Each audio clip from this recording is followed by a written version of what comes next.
I should be going live right about now. Hello, ladies and gentlemen. Welcome to a new episode with Mark Tech.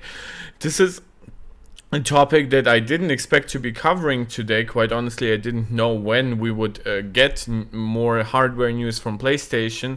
We obviously have talked about rumors about the PlayStation 5 Slim for later this year and about the PS5 Pro for next year, but we still had some rumors that were basically confirmed by PlayStation during their last showcase, which is that they would be launching their remote play device, which we now know is PlayStation Portal. They would be launching their earbuds, basically like AirPods competitors, which we now are PlayStation Pulse Explorer. And they also decided to launch, or announce at least, the PlayStation Pulse Elite, and over-the-ear headsets that are basically a more premium version of what we already have for the PlayStation 5. So I see now that my stream is working. I hope the delay isn't too bad. Today with a slightly different background than recently, but I will be going to back to that in just a few days. So this is very interesting because it's difficult to cover those things before we actually get a lot of new hard stuff on it. And some of the specifications are not yet fully clear. So the first thing that I would like to do is I would like to react to the video of IGN going hands-on with the PlayStation Portal, which I think is by far the most interesting product here. However, there are some interesting technological details regarding stuff like Bluetooth and connectivity to wireless headsets that I would really like to make clear here, because those things were even confusing to me in the beginning. I'm not quite sure if Sony is going the best route here. I understand why they are making some of the decisions they are making, but I understand that this was a very a surprising stream, and that the time right now is terrible.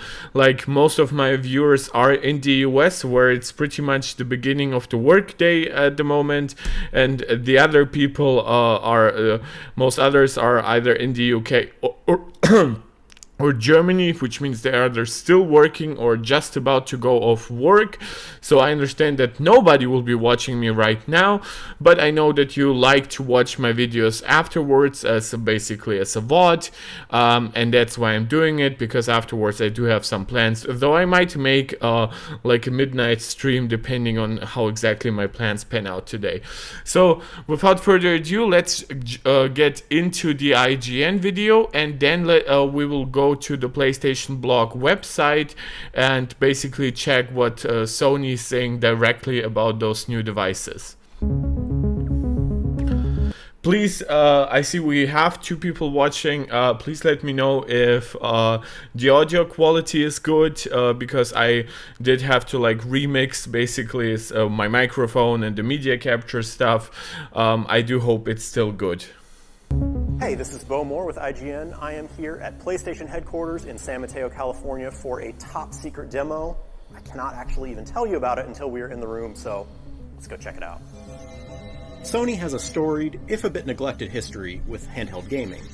The PlayStation Portable launched in 2005, back in the PS3 era, bringing with it funky UMD cartridges and what were, at the time, some of the best graphics seen in a handheld gaming device. I was always a Nintendo handheld guy. The PlayStation Portable was not that successful where I lived.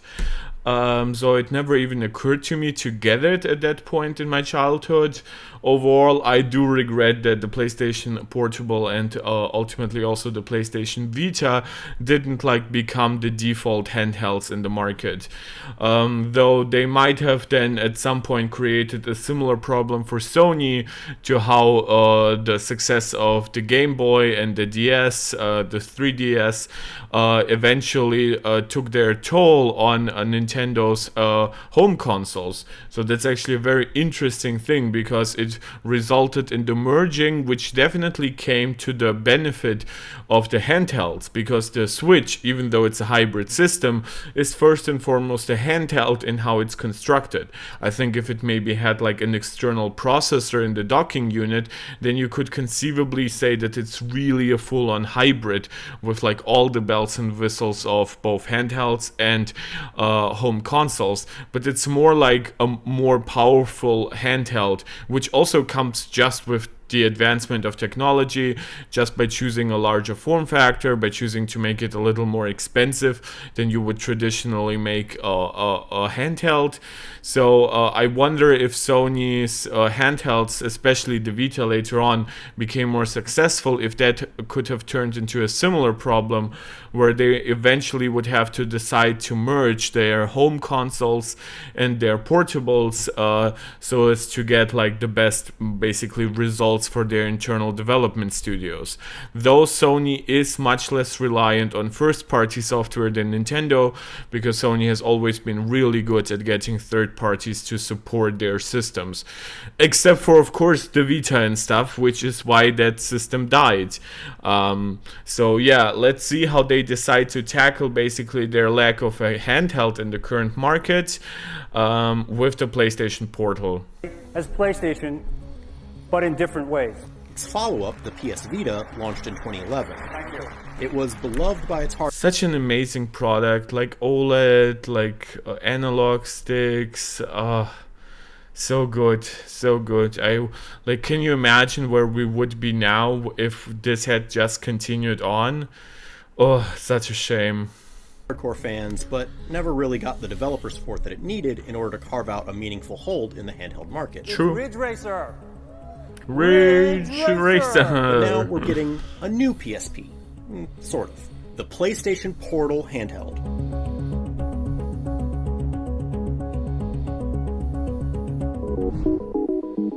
The Portal is a $200 handheld device that puts... Okay, so that's the most important thing here. It's $200. It's Wi-Fi only, so there's no cellular connectivity. I'm mentioning that because like the Vita had a cellular model for some reason. This one, obviously, it's very likely that you would then give it like personal hotspot instead of like relying on giving it an extra like data contract. But for example, for me, I can have like 3 or 4 SIM cards with my contract. So my iPad uses the data side of my phone contract. Obviously, for phone calls and SMS messages, my phone manages that stuff on its own, and once I get like an Apple Watch, my Apple Watch will also have like access to the data part of my contract, and then I would still have technically like another one. I think I could like pay $20 or $30 extra to then just expand it to more devices, and I have 120 gigabytes per month, which for me is currently enough. If I would get a device like this, could I probably consider like upgrading to 240? That might be worth it. And of course, the best thing for me would be to not have to rely on personal hotspots, something that would eat up the battery in my phone, that I would need to like turn on and off unless I also wanted to eat into battery. So I would really like for this to have cellular, but I very much understand why they didn't make it. Definitely not by default, but even as an option, I imagine that it would create like problems with like, how many do we make that are just Wi-Fi? How many do we build that are have cellular? Do we give it 4G or do we give it a full 5G? And then there's like revenue sharing stuff that comes into play once you want, if you want to give it like a good Qualcomm modem. It's a mess. I understand why they didn't do that. $200 is decent. It's definitely not too much, because I mean, you have to consider this is like the $70 DualSense split apart and an 8-inch like tablet in between, but without any other tablet functionality. And I was unsure about like touchscreen functionality, but this is a touchscreen.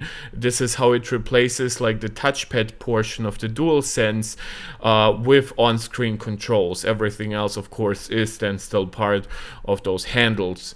So with everything like the 8-inch Full HD 60 Hertz IPS panel, I hope it's IPS. I'm not sure, but I would assume it is. We will go to the specs. And of course, there's a battery inside, Wi-Fi chip, and their technology to connect with wireless headsets, which is currently Sony exclusive, but we'll get to that as well. I think it's a good-looking device. Some people have commented that this should be closed off, right? But look at how he grips it. I think if your fingers are not too thick, I mean, I do have a little bit sausage fingers, but I think they would still obviously fit inside here, and that would make it the most comfortable gripping experience you could have on any handheld in the industry. So this does kind of seem like a good decision for me on Sony's part, though the question is, could they have had like a larger battery potentially if they like made this all one piece? I don't know. It definitely looks better though than it did in like the original stuff that I saw about it. It's 5 games in the palm of your hand, as long as you're on Wi-Fi. Previously known as Project Q, Portal uses the PS5's Remote Play feature to stream games from your console. Importantly, the Portal also offers all of the features and ergonomics of the PS5's excellent DualSense controller, including haptic feedback, adaptive triggers, and its touchpad. Yeah, of course. So that's what I pointed out. Yes, it is currently reliant on PlayStation Remote Play. The point here is Sony does have a cloud streaming solution. It's currently PS3 and PS4 only, and they are marketing this device as basically as taking your PS5 games on the go. There are rumors, and those rumors are very, very credible. I would believe them 100%. It's called Project Chronos. Project Chronos is about a PS5 game streaming, and it's supposedly launching somewhere between now and the end of the fiscal year, which would be by March 2024. Having that, I think, would be a big extra point for this, because currently this would just be an accessory for a PS5. You have a PS5, you take it on the go. But if you would have like a Project Chronos through PlayStation Plus Premium, that would be the best thing for it, in my opinion, because you have to make sure that your home Wi-Fi is good enough. I think this is like perfect for like if you want to use it with the PS5 at home, because then you are also using them on the same Wi-Fi networking, which means you aren't like downloading the full signal from after having to fully upload it, right? It's almost peer-to-peer, but like through your router. So that is the best experience I think they're trying to achieve here. That experience would focus first and foremost on if, let's say, your children want to watch something on the TV, but you still want to play your game, or you want to play your game that maybe you don't want everybody else to see on the big TV, whether it's something violent like God of War, or maybe something more adult oriented. And of course, if you go on vacation, stuff like that. I'm currently traveling not too seldomly with my PS5 when I'm visiting my mom for a few weeks, so I fully understand how this would obviously be a nice solution if somebody knows that like remote play works well for them. Obviously, depending on internet connectivity, both at your original home where the PlayStation 5 sits and where you are now, which is also a big issue. It depends on if remote play is actually feasible to you. If we are just talking about cloud gaming, then the only thing that matters is the internet speed where you are. But with remote play, you do have to consider some other stuff. To be clear here, Portal isn't really doing anything inherently new. Remote play has existed since the PS3 era, allowing you to stream games from your console to a handheld or smartphones, tablets. I see we now have more people watching. Please, again, let me know if the audio is good or if it's not, because I'm worried about it. I had to like reset everything up in OBS after my last system update. PCs and Macs. That said, remote play has never really been an ideal experience. No, it hasn't. I do use remote play from time to time. Obviously, it's not that great if I do rely on taking my PS5 with me sometimes.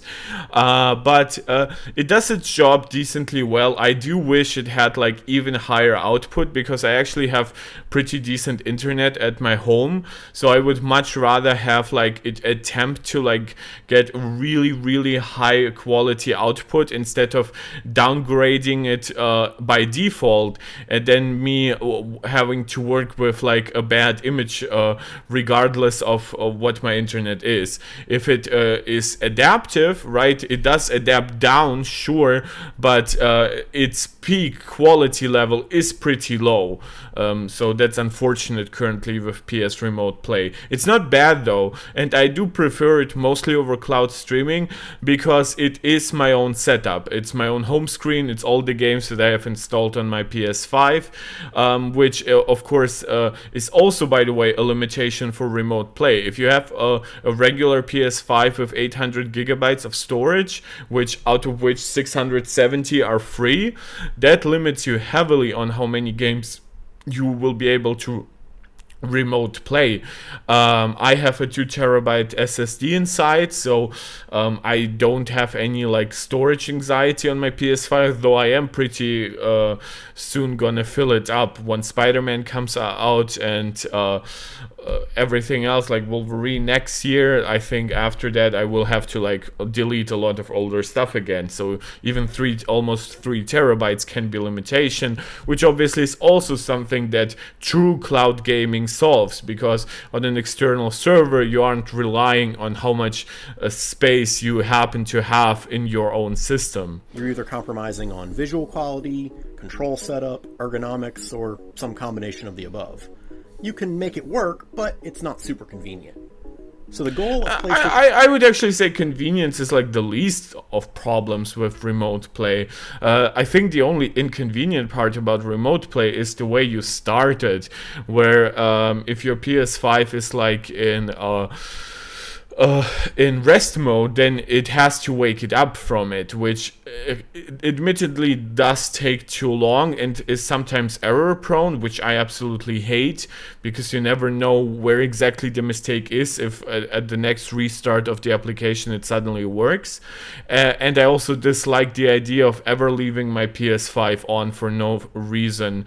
Like rest mode, yes, I always leave it in rest mode, but sometimes I don't know, oh, I clicked this button, does it now mean my PS5 is now left on at full power or something, which is especially bad if you don't know how to set it up, because I think a regular person will just leave their home and make sure that everything is secure and stuff like that, and then attempt remote play whenever they are on their vacation.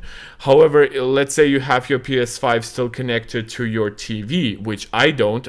Whenever I go, I disconnect my PS5 from the TV so it doesn't by accident turn it on. Which, if you are using remote play, that means that your PS5 could turn on your TV, which, except for the power usage, forget that. If that's an LCD TV, you're fine, but imagine your PS5 turns on your OLED TV. So you better hope that that OLED TV also has like a nice understanding of when to go back to standby time, because now you will be at risk of burn-in mode if your PS5 just randomly reactivated your OLED. So this is all stuff that one has to consider, which to me isn't inconvenient, because I usually do a lot of like turning off the power there and turning off the gas there whenever I leave, so I know what to do. But if somebody is like using remote play for the first time and then they have like basically like side effects like this, I can imagine how that would turn them off from further doing it. Portal is to eliminate all of those pain points and make remote play as easy as just picking it up and playing. The Portal can do something that other remote play devices can't, which is wake up your PS5 just by turning it on. I wonder how fast it works. Like, I assume if it's like on the same Wi-Fi as your PS5, I assume it works like really, really well. I wonder how well it works once you are on a different network. This is my biggest potential problem that I see here, because if you turn on one button here, right, you would expect to have like at most a 10-second connection time. At home, I would expect it to be like 5 seconds or less, preferably, except for like whatever the device that itself needs to turn on. But yeah, so this is potentially something that could be a deal breaker if it's like really a slog of an experience, because compare that to like the Switch or the Steam Deck, that is obviously a big technological difference if a device can have its own games installed in its own internal SSD, running from its own processor and stuff like that. So it's definitely, it could be a shame if Sony doesn't get that right. So it's ready to go. Its design essentially takes a standard DualSense controller, chops it in half, and then slaps those two controller grips to the side of an 8-inch 1080p LCD display. Oh, that's interesting. Let me go back a little bit here. But it's also light. Nope. An 8-inch 10. Okay, I apologize. The audio quality sometimes gets like bad whenever you scroll through something in OBS. So this is interesting. Yeah, I would say this is the one thing that looks kind of bad here, because it does look sort of unfinished. It does give it the look that like basically the display portion is entirely disconnected from the controller part, which, I mean, I love the DualSense aesthetic here, but I would wish it would be more cohesive, because again, I have explained why I like the gaps here, but I don't quite see why. I mean, I understand they're obviously saving on weight, saving on thickness and everything else, but I do wonder, like if they had like made it all a little bit more tightly integrated, then the overall form factor could be even more comfortable and easier to move around with. 1080p LCD display. It's definitely a little... Okay, they're just saying LCD, they're not saying it's IPS necessarily. I mean, it could be a lower quality panel, but I don't see why. I don't see why. At $200, there's a controller. And all of their best features are available. I'm sorry, I'm sweating. It's very, very hot today. Playroom, I could feel the haptic showcase just as well as when I... Yeah, that's like the best part, obviously, but it's something that absolutely needs to happen, because I'm not giving Sony bonus points for this. This was always necessary. Oh, by the way, I really like what they did with the light. I really, really like that. I think it's really cool. But the fact that it works like... as a regular DualSense, basically, with all its haptics, adaptive triggers and stuff like that. I have always said, basically since the DualSense came out and I got to test it out, the DualSense is the best controller ever made. It might not be number one in terms of ergonomics, though I do think it's very, very close. I usually would have given it to Xbox, but I don't think that any controller has a big lead in ergonomics anymore. But that functionality, those haptics are insane. And of course, everything from like its integrated speaker, which I assume this would work more like a speaker through the tablet, which would make it even more immersive. I will check obviously all the other spec points out once we go to the PS blog, and they did mention, for example, stuff like the battery size not having been fully finalized. This is one video that I did definitely pre-watch, so it will be interesting how it pans out. Experienced it on a DualSense. And the Portal's adaptive triggers simulate the pull of Aloy's bow in Horizon Forbidden West. Okay, so they're like, I assume those are like volume up and down buttons. I assume that's like a charging port. Those are like speaker grills.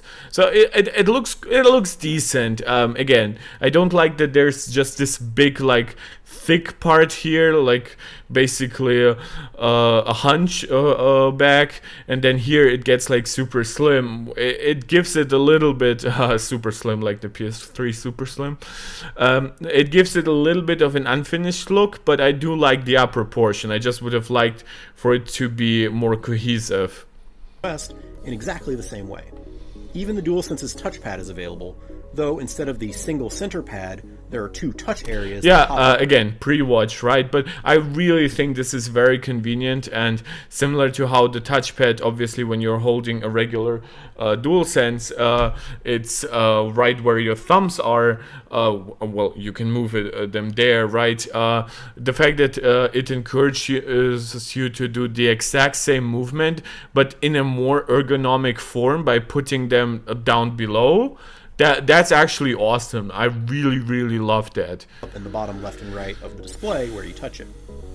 Man, that still make me wish that this could be like somewhat of a regular tablet, or maybe we could have put some of the guts into the controller portion and then made this like an iPad accessory. Like that would have been the best thing. There's a USB-C port for charging, a 3.5mm jack for wired headphones, and a small pair of speaker grills if you don't want to use headphones.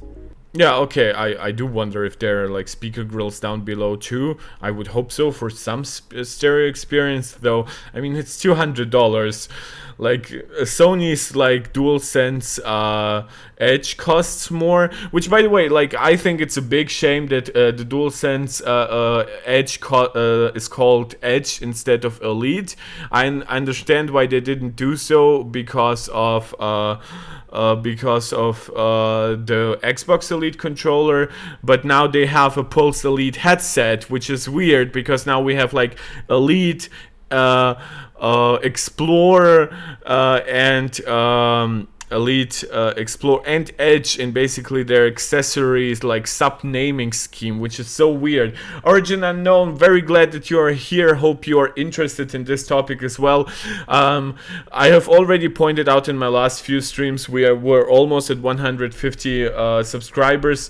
We actually lost a few people because I understand that most people were expecting this channel to go on with Drama-Rama, but we are now getting more back to regularly scheduled programs, so I'm still very happy that we now have some regular viewers here, and even like 6 people watching is very, very near and dear to my heart. Origin, you are asking how my trip was. I'm just back home for 3 days before return and meeting up with some friends, clearing up some logistical stuff that I still have to do here, and then I'm going back to my mom's, and I'm now returning for basically the next month. I decided to just spend the rest of my holidays there to support my family.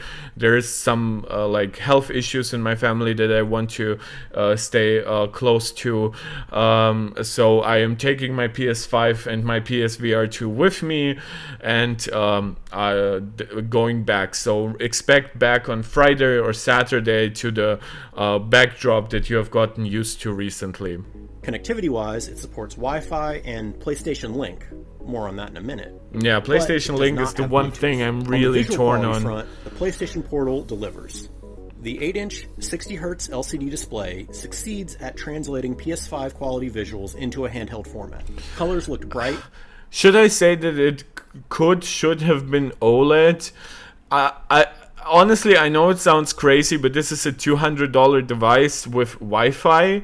If they made like a $300 version with cellular connectivity and OLED, I probably would buy it. I know it sounds insane because that's like the price of a regular Switch, but OLED and 5G inside, and I would have probably like been like sold on it. Maybe add like more speakers to a more premium version, and that's it. That would be kind of awesome. And vibrant, though Sony hasn't given me any brightness. Well, I mean, if he's calling it vibrant, I do assume it's an IPS panel. Beyond that, it's just an LCD panel. Yeah. And the 1080p resolution offers a nice pixel density for the screen size. Yeah, it's 8 inches. I know some people always try to be very forgiving of 720p, which I understand on like 5.5 or 6-inch devices.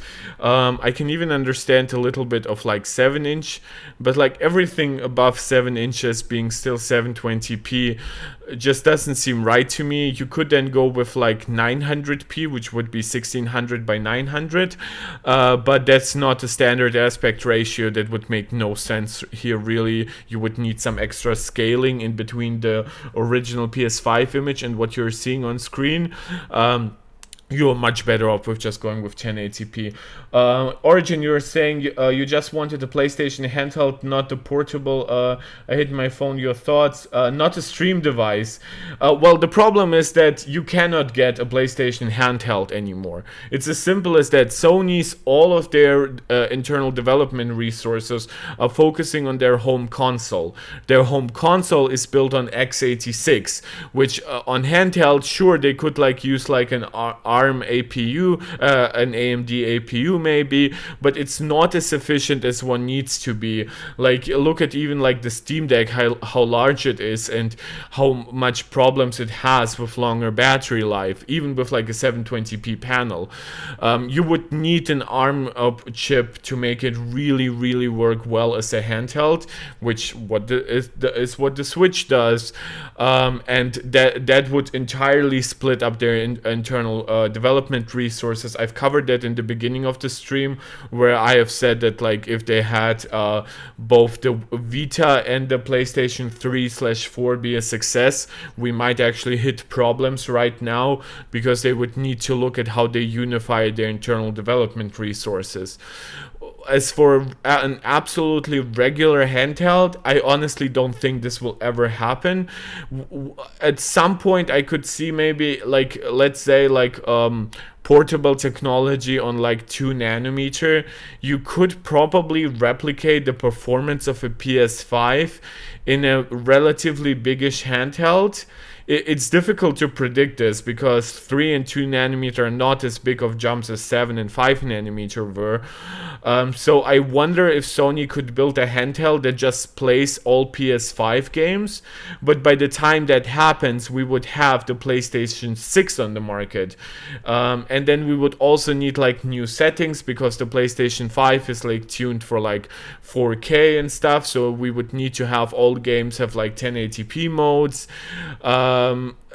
Or use like scaling, but scaling does introduce like unnecessarily power consumption, which Sony wouldn't want. They would want to go as low in terms of power demand as possible. So, and now you see, because those things are even difficult for me to just state in sentences, and then I still get to like the next point, and then the next point, and then the next point, that is a problem. Imagine how that feels for engineers who also have to build a PS5 Pro, a PS6, who are like helping along with all those like other standards for wireless connectivity, who are building new technology into the DualSense and everything else, who are also making sure that the PS5 works well with like the latest VR standards and like the latest TVs and stuff like that. And then of course throughout it all, you also have to consider software updates and everything else. And now we basically have yet another new system, but one without unique games, because all of Sony's studios are working on PS5 and to an extent PSVR 2 games. So it's very difficult to imagine them ever going back to a regular handheld. Origin, you're asking if I think it's a pointless device. To a degree, absolutely. As I've said in the beginning of the stream, is I think the biggest advantage of this individual product is the fact that it turns on the PS5 by default, right? You turn on this device and then it automatically syncs to the PlayStation, which if you're using a smartphone, you turn on the smartphone, you go to the app, I would assume the app takes longer time to connect than this would do, and then beyond that, you would also like drain your smartphone's battery. You would need to make sure that you always have like your backbone with you. While this is a device that does one thing, and while I don't think it's a very necessary device, the fact that it's like was so well tuned for just one use case kind of gives it a plus point over a regular smartphone. And it's much bigger. You have to imagine like smartphones are like at their biggest like around 6.9 inches, but 6.9 inches with like a 19.5 by 9 or even 20 by 9 aspect ratio. This is just a full 8 inches of a 16 by 9 aspect ratio. So, but then again, smartphones would be OLED, which would not only look more vibrant but also have like better pixel response times. Potentially Sony could even stream like 120 hertz games to a smartphone, but it doesn't really make sense. So yeah, of course I do understand why this is not a must-buy purchase. My last video for the iPhone 15 Pro, I have said that it's basically a must-buy purchase potentially for many users. This definitely is not. Now, does it look as good as playing on a 65-inch OLED TV? Of course not. But as far as handhelds go, the 8-inch screen feels expansive. Yeah, it looks good. Not the screen, I mean like the overall Video, device. of course, Obviously I is being cannot streamed through evaluate your the PS5 screen. rather than run locally on the device. And the proverbial sword of Damocles hanging over all game streaming devices is always latency. That is the slight delay between when you push a button and when the action on the screen responds. During my demo, I didn't experience any noticeable latency. Of course, this was a private demo under ideal conditions, so that experience could change depending on your personal Wi-Fi. Yeah, and like I assume like the PS5 is next to you, the router is next to you. I assume the venue has like really decent internet connectivity. I assume they don't have any other extra devices running except for maybe another like PlayStation Portal for like maybe another journalist or something. But I assume they got rid of as many problematic factors as possible. So, you don't actually have to be in the same room or even on the same local network as your PS5 in order to stream your games, so long as both your home connection I think this is a good image. I've already said that before. I don't like how this should be tapering off. This shouldn't be just a cut off. The one at the location where you're playing are both strong, it will still work. Whether you're in the same room or on the other side of the world, your home PS5 is on and running your game, beaming. Lag on the other side of the world will be a problem though. Like, I understand that we usually don't consider internet in this way, but when we are talking about like peak bandwidth, that's one thing, but there will still be a latency to transmit over thousands and thousands of kilometers of internet wires. So yeah, if you're really on the opposite side of the world, that could actually be problematic if you're trying to play like first-person shooters or something like that. Directly to you, as opposed to cloud gaming where the game you're playing is being run on some remote server. Of course, this means that you need a PS5 in order to use PlayStation Portal, but it also means that not only is your account and progress and trophies all there, but actually your actual PS5 home screen. You can swap between games or even run any other PS5 app, just as if you were playing directly on the TV. To be clear, the Portal doesn't run anything locally, not even basic apps. So if your Wi-Fi goes down, or if somebody else... Yeah, this is what it also like kills it. It's like potentially like, oh, but I could get a cheap Android tablet and just take my DualSense with me. So this makes it even more niche. The fact that it has like zero out-of-the-box functionality on its own. Did they mention the minimum bandwidth? I assume it's pretty similar to what it currently is for PS Remote Play, and it will highly depend on what you also have like at home. Though I assume if you have any kind of like modern connectivity, if you especially if you connect like your PS5 through an Ethernet cable to your router, I think you should be fine giving it like a very basic connectivity level. How it works on the other end, I think will depend honestly more on the stability of your network rather than like full bandwidth, especially once you are like above like 10-15 megabits per second. I think if you have a really stable network and you get like 20 megabits, then you should be more than fine to get like the full image and everything. Once you are above 50 megabits, I assume the actual quality would be very, very decent. Not even because the actual bandwidth is fully needed, but because of how compression works.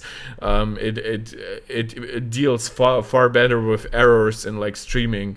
But my point here is that stability is the number one point. For example, I do have very, very fast 5G in Berlin in some areas, but I cannot really use remote play on the bus or on the train because the stability of the network here is just terrible.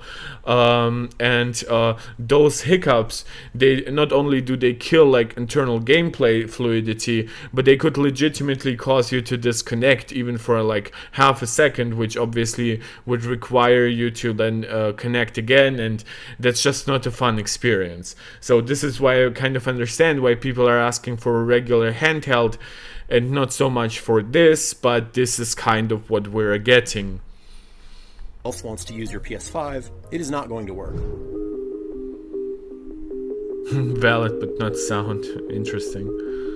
Remember, there is no Bluetooth available, so you won't be able to connect to Yeah, okay, so now we're getting to the spicy stuff. wireless headphones that way. Not even PlayStation's own Pulse 3D headset. It does have something called PlayStation Link, which is Sony's new connectivity standard for PlayStation devices. I assume that's like tuned Wi-Fi? I will go to the PlayStation blog. I did have to prepare this stream relatively quickly, so I apologize for not being as prepared as I usually try to be. I did pre-watch the video. They didn't give an explanation on this further on, but I assume PlayStation Link is like some extra Wi-Fi bandwidth for those extra devices, and you don't need then a USB connector, which yes, like this one in the front, that one you would need for the PS5. And I assume this new oh my god, oh, I didn't even think about that. Could a PlayStation 5 Slim, could it come with the PlayStation Link? Oh my god, I didn't think about it. The PlayStation 5 Slim might come with PlayStation Link, which would then allow it to connect to like the Pulse headset, the Pulse Explorer, and stuff like that. It could allow it to connect to them without any USB dongles. This is why the PlayStation 5 Slim likely has two USB-C ports on the front. One would be for PlayStation VR 2, and the other would be for charging your DualSense, which I assume would now come with a USB to Type-C cable. But for everything else, my god, if they updated the Wi-Fi chip internally and the connectivity, that could really make the PS5 Slim a really like a no-brainer if you're deciding between like a regular PS5 that might be like $400 and the PS5 Slim is maybe like $440. I think that could be a no-brainer in deciding to get like the Slim instead of something discounted from the warehouse or something like that. Oh, I didn't even think about that, what that could mean for further devices. I do hope especially that like a PS5 Pro next year could introduce that, but that would be really killer connectivity on PlayStation's part, because like Xbox still has like USB-A ports, doesn't have Wi-Fi 6, doesn't have the latest Bluetooth technology. This could be really, really big change. And Origin, yeah, you are asking, is there no Bluetooth? There is no Bluetooth for like connection with like AirPods, which is what I have. But you have to understand, it is basically mimicking the PlayStation here, right? Because the regular PlayStation also does not connect to regular Bluetooth headsets, so they're kind of consistent here. Is built into some of its brand new hardware. I got to test out the new Pulse Elite headset and Pulse Explorer wireless earbuds, which are currently the only announced headsets that use the new standard. I hope they update the regular stuff, right? Like what? How does it work with the regular Pulse? That would be kind of a shame. Imagine somebody coming from like the regular PlayStation, the PS5 that doesn't have that kind of stuff yet, but then you try to basically use the PlayStation Pulse, the regular headset, which currently needs like a USB connector to the PlayStation 5, but that would be such a shame. Would you then need like an adapter, like a USB-C to A adapter, and then you would stick the USB stick in? That would be so bad. Oh, no Bluetooth is hard to swallow. Like, I understand Bluetooth will have terrible latency here, but like no Bluetooth whatsoever for people who come in with like AirPods and stuff. Now that the Switch even supports Bluetooth, ooh, that Sony could be a did tell me problem. that PlayStation Link will be available for third-party headset makers to use in their future product. Yeah, I don't know how the adoption rate for that would be, like if that would be like in any way compatible with like. I don't assume it would come to like regular like Bluetooth headsets and earbuds. I assume this would be like for gaming headphones. Which then could, like with their like regular Wi-Fi connectivity, they could then also get like PlayStation Link. That's my assumption. We'll go through PlayStation's blog and we will see that stuff cleared up in the future, because obviously none of this stuff is launching right now. But yeah, it's kind of an Apple move. Though, right? And I don't even mean like specifically when it comes to AirPods, because AirPods are regular Bluetooth and work perfectly fine with like Android phones and stuff like that. But this is like an Apple kind of move to like leave out tech that it's very similar to how the HomePod does not have Bluetooth, because the HomePod connects through Wi-Fi to your internet and therefore can do some playback by itself. But its connection to AirPlay with like an Apple TV or your iPhone or your iPad or your Mac, it does work through Wi-Fi peer-to-peer connectivity, or through your router. So it's actually very, very interesting here. Oh, I didn't quite think it all through when watching it, what it means. Now I'm actually really interested what that means for like the PlayStation 5 Slim, the Pro. Ooh, that's such a different discussion now. It is a bit disappointing. It looks good, by the way. I really like the look of the PlayStation Pulse Elite. Buy brand new headsets to use with the Portal, since that'll add to the cost.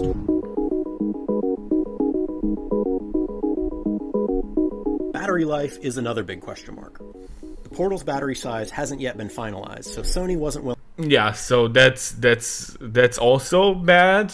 Not because obviously I understand that specs will get finalized last minute all the time, though I do hope that Sony doesn't err on the side of cheaping out. I understand, by the way, why like the DualSense does not have a giant battery inside. It's already quite heavy. The DualSense Edge is supposed to be like a DualSense with more functionality, therefore they had to make the battery smaller to still make it about the same form factor. But I also can understand that because a lot of DualSense Edge users will actually use it via cable for the lowest kind of latency and stuff like that.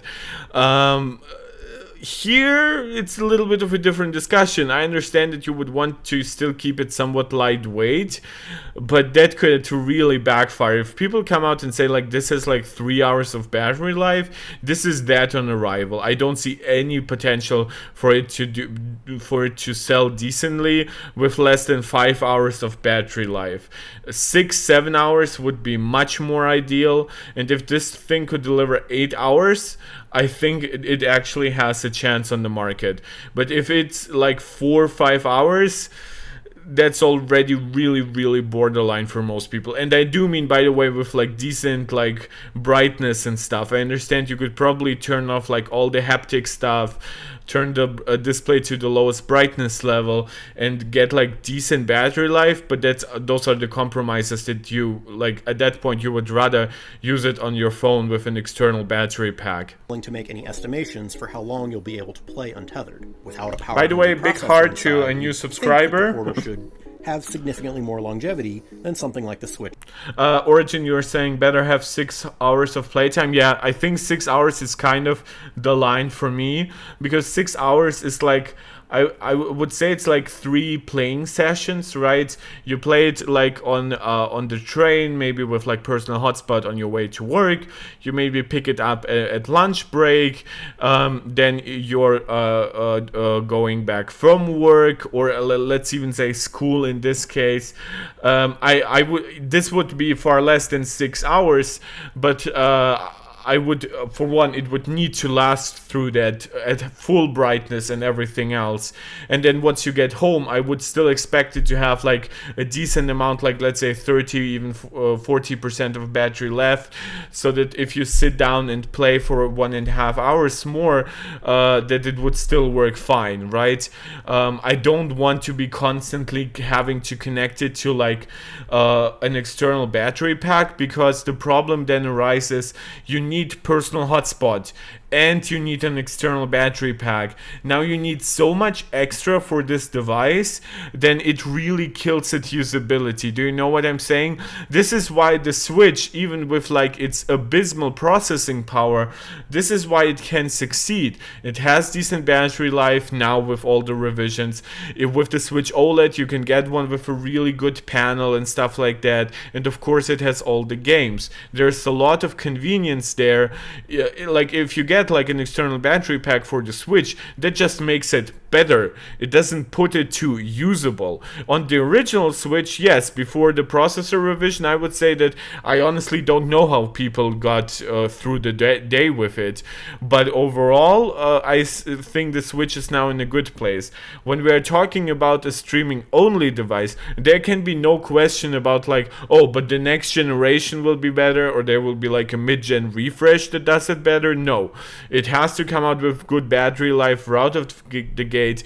There are no excuses here. Again, I can see some excuses for a device like the DualSense Edge, because again, people will use it via cable a lot, and of course people are using it at home anyway with the PlayStation 5.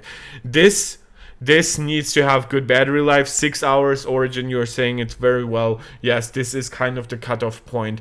If it's like below 5 with like full brightness, that's a problem. If it's below 4, it's 100% dead. I would want it to be around 8. For the Steam Deck. On the other hand, the standard DualSense is known for its fleeting lifespan between charges. It's not, by the way. I have always disliked this point.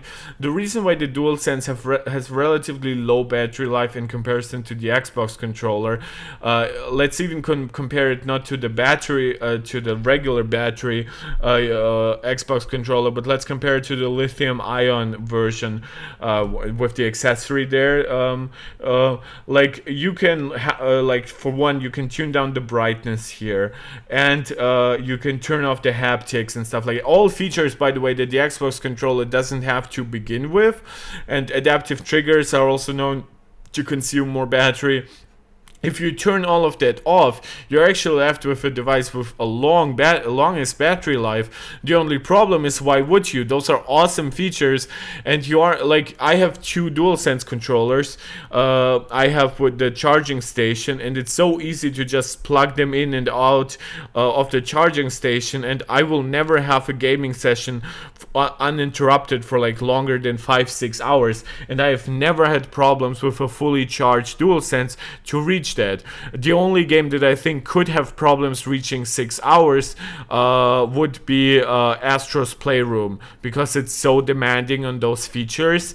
But even games like Horizon Forbidden West that have a lot of like haptics and stuff never gave me problems to go throughout my gaming day.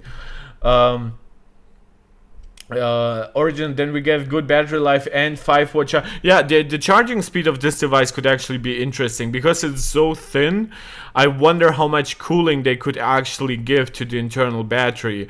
I would hope that they have like a lot of the battery in the thick portion, because that would then allow it to also give it more cooling. But from the portion that we saw from like the regular displaced stuff, it looks very thin. That could legitimately impact how fast it charges. It definitely needs to charge relatively quickly. I would say like 20 watts would be really good, like maybe 15, because it's a little cheaper. I obviously, if it charged at like 30 watts or 40 watts, that would be really great. And that doesn't have a screen to power.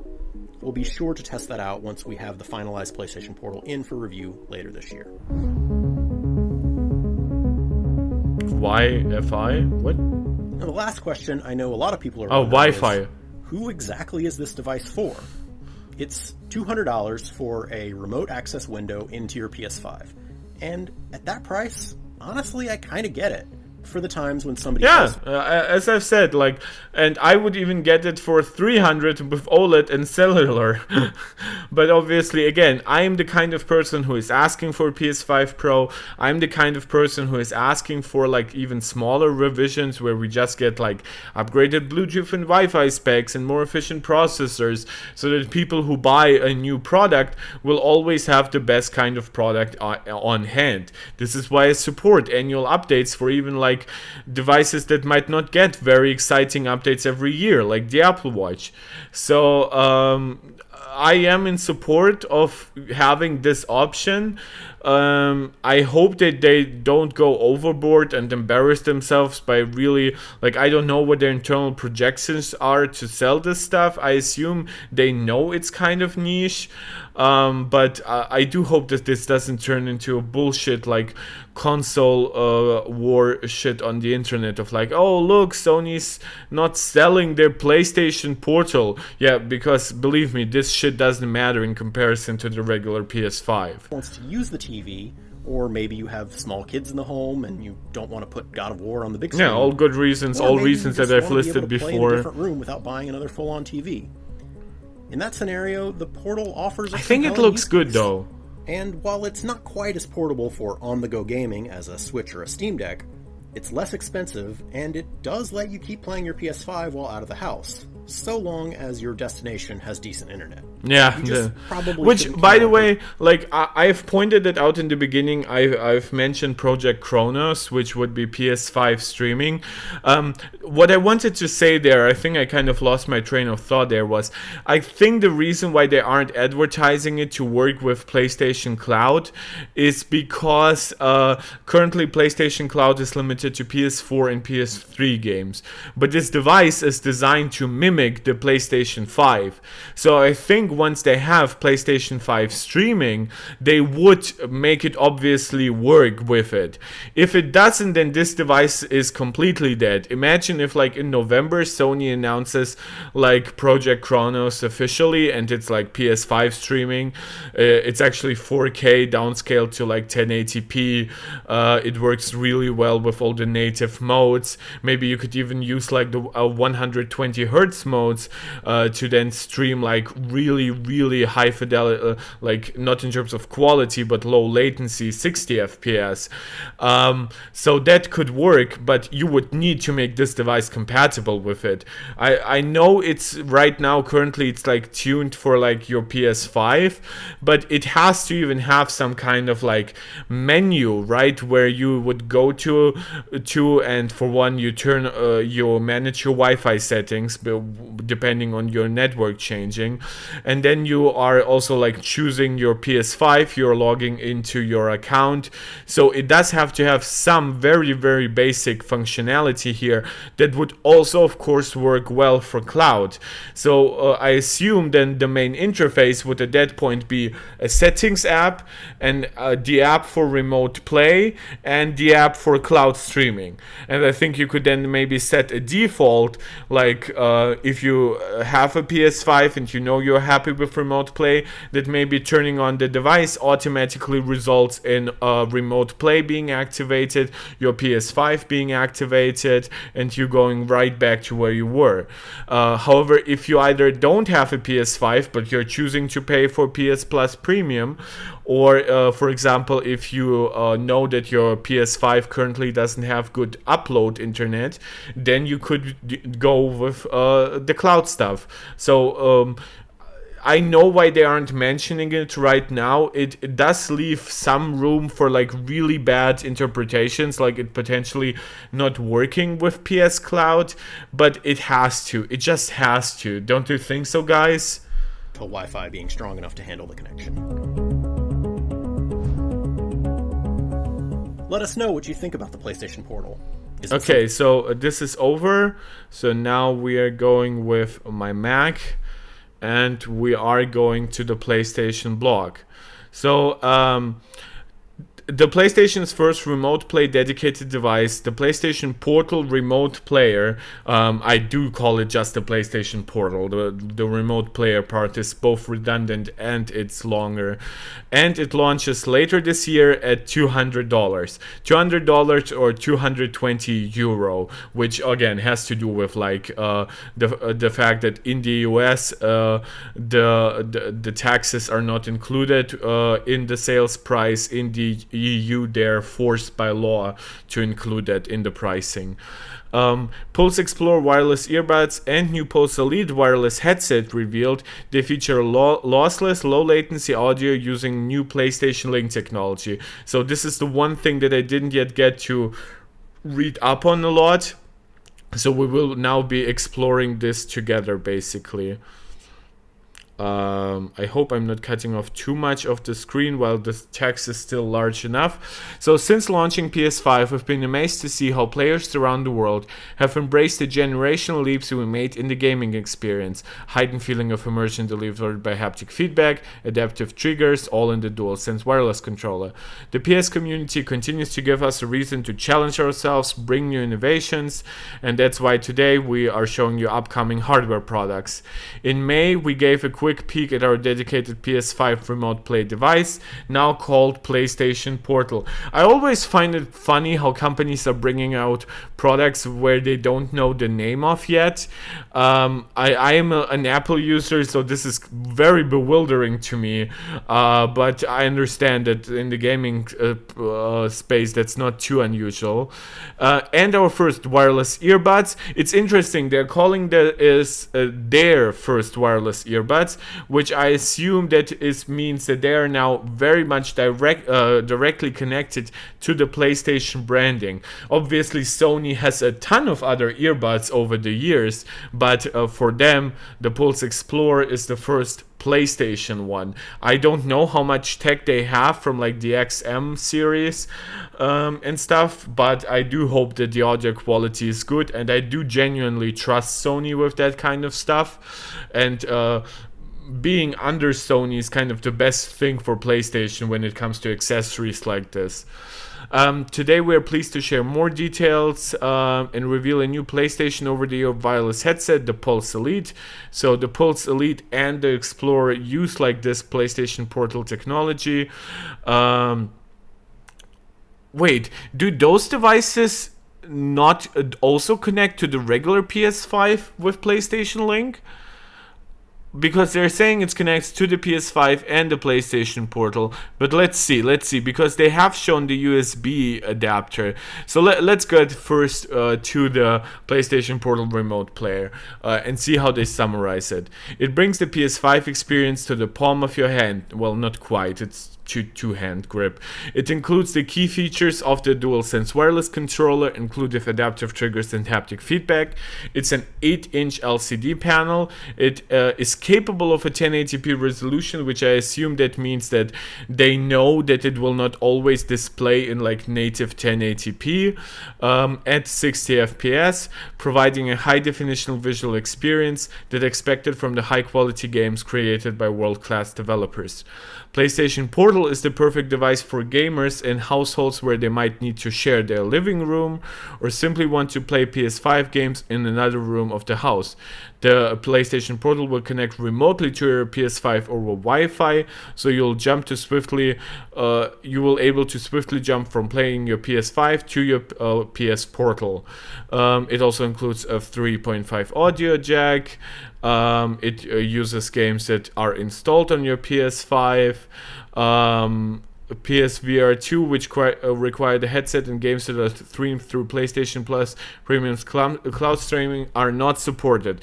So this is the one thing where like I've read that before, and this is why I specifically wanted to like double down on that point, which is if this thing won't support PlayStation 5 streaming by the time Project Chronos is official, for one, they are mentioning this specifically, so I assume they don't even have like software ready in the system to connect to any of that. But come on, you have to log into this device with your account. It has to have a Wi-Fi connection. There's no logical reason for it to not support PlayStation Plus Premium's cloud streaming. I assume they just don't have the software ready for it, and that the software will come once Project Kronos launches. Currently, that's acceptable to me, but I also don't want to recommend it to people based on like potential future updates. So this is such a big mess to me. I'm confused. Is the link a direct connection through internet? The link is a direct connection between like the accessory and the product. People mistake like Wi-Fi as just a thing for internet.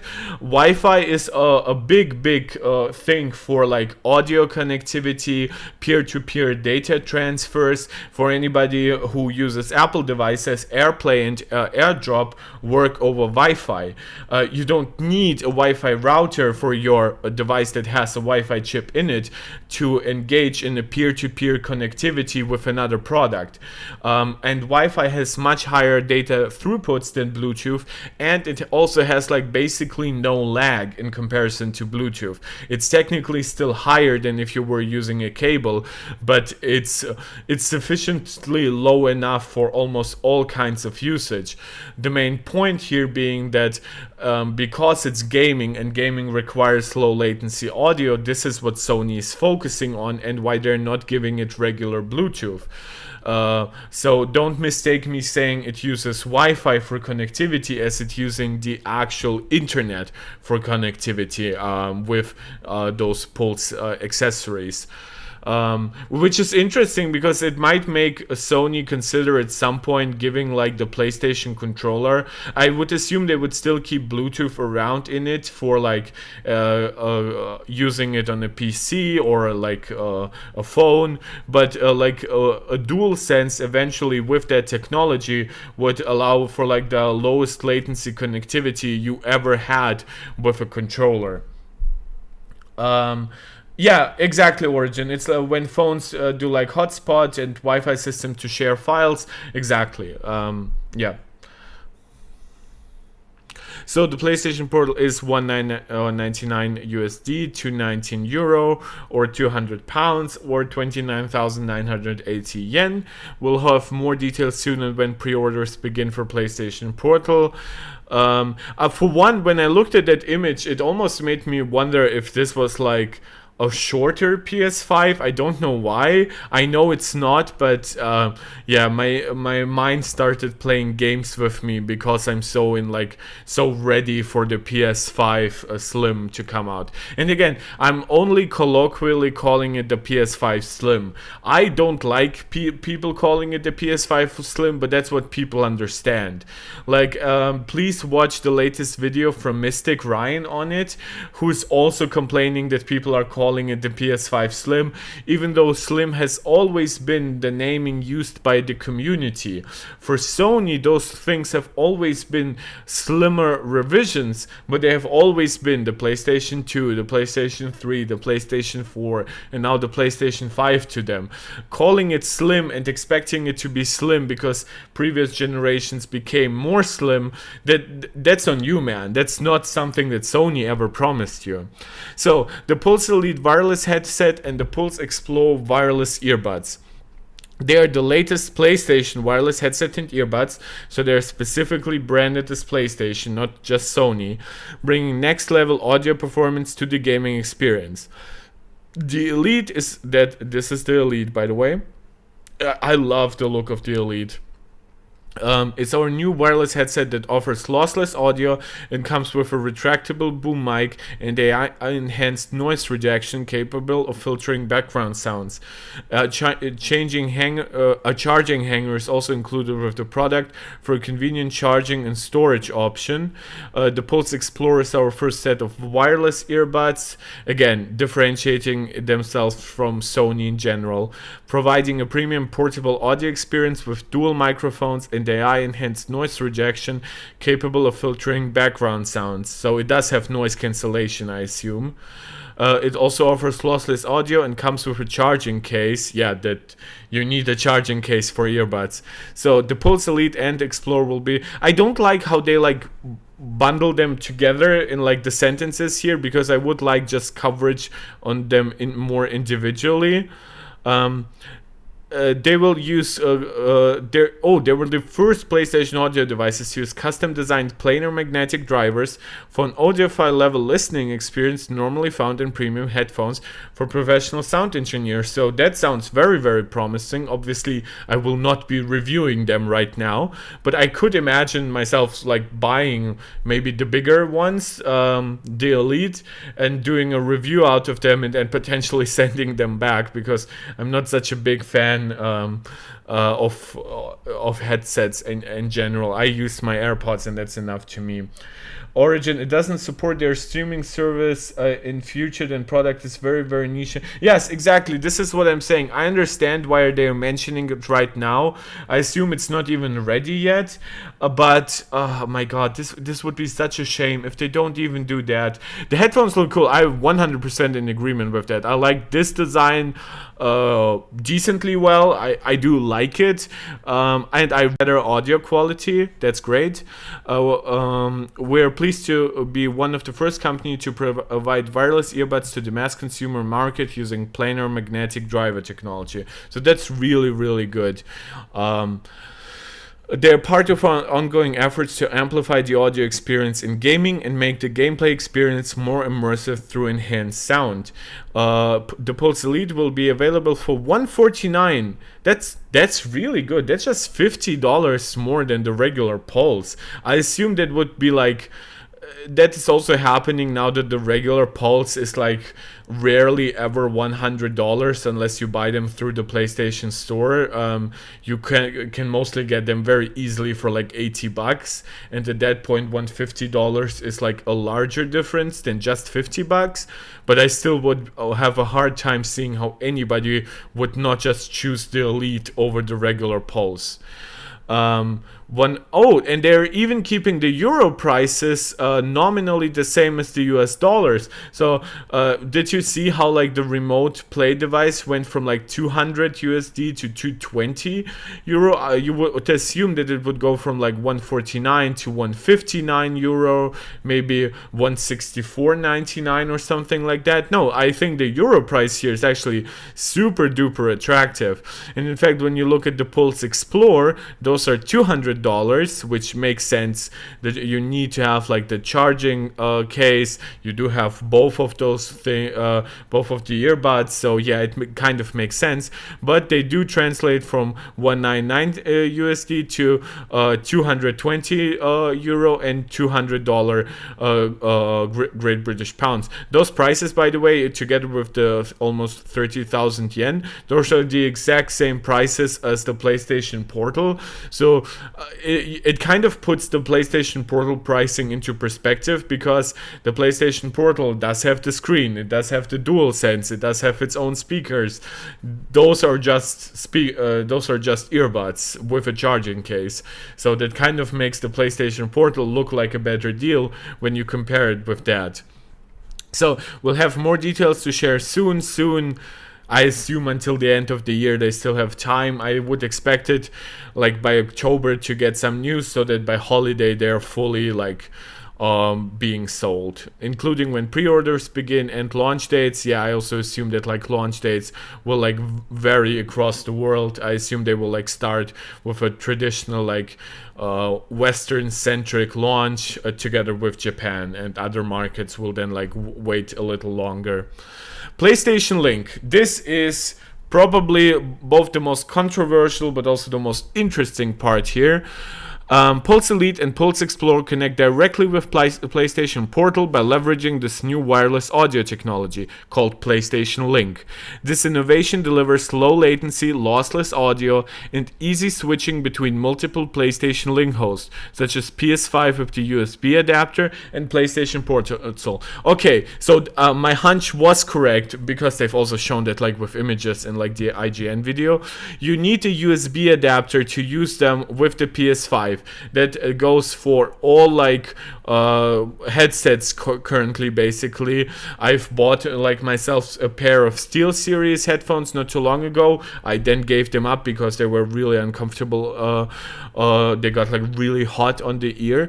But like you need a USB adapter for the regular PlayStation 5, and this is why I've said I think it could be a really killer feature for the PlayStation 5 Slim to come along and say it supports PlayStation Link right out of the gate and connects to those accessories without an extra USB adapter. So that would be really cool. And of course the PlayStation Portal does not need it because it now comes with PlayStation Link by default. When using Pulse Elite and Explore with PS5, the USB adapter that's included with each headset and earbuds is required.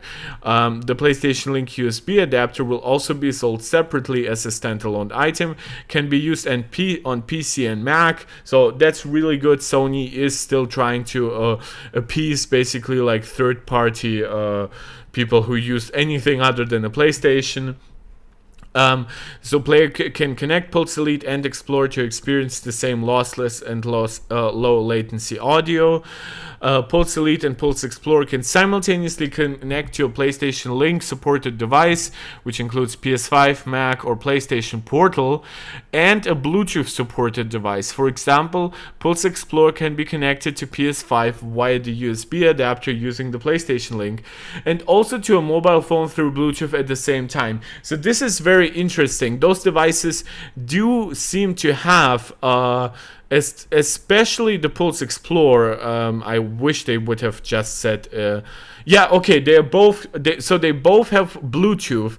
What doesn't have Bluetooth is the PlayStation Portal. So the PlayStation Portal can only connect to those things, can only connect to like the Pulse Elite and the Pulse Explorer, but the Pulse Explorer and the Pulse Elite can connect to regular Bluetooth devices. It's just that when you're connecting it to like a Bluetooth phone, I assume it could then also work with like Bluetooth through your PC, but again, on your PC or your Mac, you're better off using the USB adapter. But Bluetooth will work from the headsets and the earbuds. It's just that Bluetooth is not how it connects to the PlayStation Portal. So that's interesting. Very good that they cleared it up. It's also very interesting because now it's very clear that those devices will not be super cheap to make. They will have like their PlayStation Link tech. They will all come with the USB adapter. They all still have like feature Bluetooth connectivity. So to have the Pulse Elite still be $150 is kind of actually a great deal. So yeah, my compliment here to PlayStation. While playing on PS5, gamers can instantly answer a call and hear it through the same Pulse Explorer earbuds. So that's also very nice. We can't wait to launch our new line of products for PS5 so players can play longer and experience its heightened immersiveness. We want to thank all our fans for being part of the PlayStation family, embracing the PS5, and we look forward to continue to come up with new ways to enhance the player experience. Okay, so they do have Origin. You asked me prior like what the Wi-Fi requirements would be. It requires broadband internet Wi-Fi with at least 5 megabits for use. That kind of makes sense. For a better play experience, I actually was right on the money by saying you kind of need 15 Mbits for like decent quality, but apparently it will still scale down to if your connection only has 5 Mbits. 5 megabits is not bad, but I assume at 5 megabits the quality would be severely degraded, and at that point, are you really enjoying a PlayStation 5 game if it's like sub 480p or something like that? So 15 Mbits seems to be the recommended thing, and once again, as I've always said, 50, 40, even though it's not needed, will still deliver you a slightly better, more stable experience, potentially with slightly lower latency. But again, most of the latency will just come from how far you're away from the PlayStation, from what is the screen latency latency and stuff like that. So yeah, I'm glad that they cleared this up. Origin, you were asking this question. I think most people will be interested in knowing that. Film Watcher 96, glad you are joining us. I don't think you've been with us for the last couple of streams. You're saying, yikes, what are you disliking about what you've currently read? So we are basically done with this article on the PlayStation blog and would be moving forward to the next. And Origin, you're saying they come with Bluetooth, okay, like this accessories, but the remote player is still a questionable product, at least for me. I think it's questionable for most people. I think until actual reviews come out, I think it should be questioned. It doesn't look like a slam dunk in any kind of way. To me, this looks like a prototype that they decided was really easy to produce, so they didn't need to worry about like R&D costs exploding if they made it a mass market product, because they wouldn't have to change much from what they did here. And so Sony decided, or PlayStation decided, to just get it out. Apparently not even fully software ready, which is my assumption with why cloud doesn't work. And I assume that if Project Chronos might be delayed to to the actual end of the fiscal year, which would be by March of next year, then I assume that would mean it would be on the market for like 4 or 5 months without any cloud streaming and only remote play, at which point it could be severely handicapped. So again, it's a little bit of a mess currently. So it's a hand-on report. PlayStation Portal remote player, the Pulse Explorer wireless earbuds, and the Pulse Elite wireless headset. By the way, I usually like structure my live streams where I give like timestamps later on. I think this makes no sense. We have discussed all topics here like in a mix basically, so it's interesting because everything goes back to like everything else. Today PlayStation players receive big updates on a trio of exciting upcoming devices: the remote player, the earbuds, the Elite wireless headset. So they are referring back to this PS blog article. I also had the opportunity to get my hands on the in development devices and test drive them. So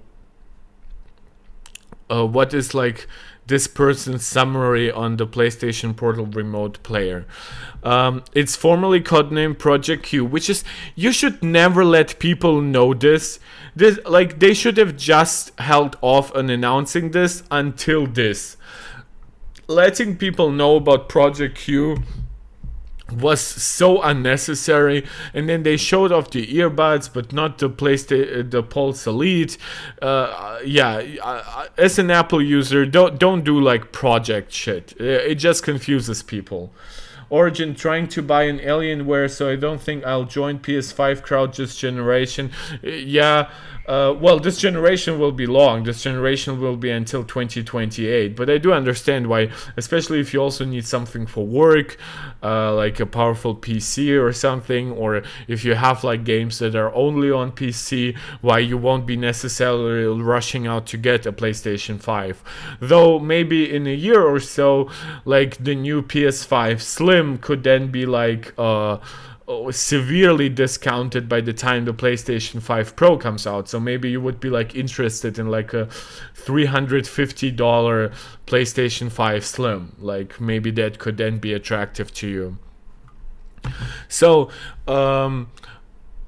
imagine a DualSense wireless controller split down the middle with a high definition LCD display. Yeah, so that's exactly what it is. I don't need to imagine it here. It spares no expense delivering the true DualSense controller experience. Everything from the grippy texture of the sticks to the throw of the triggers felt like home.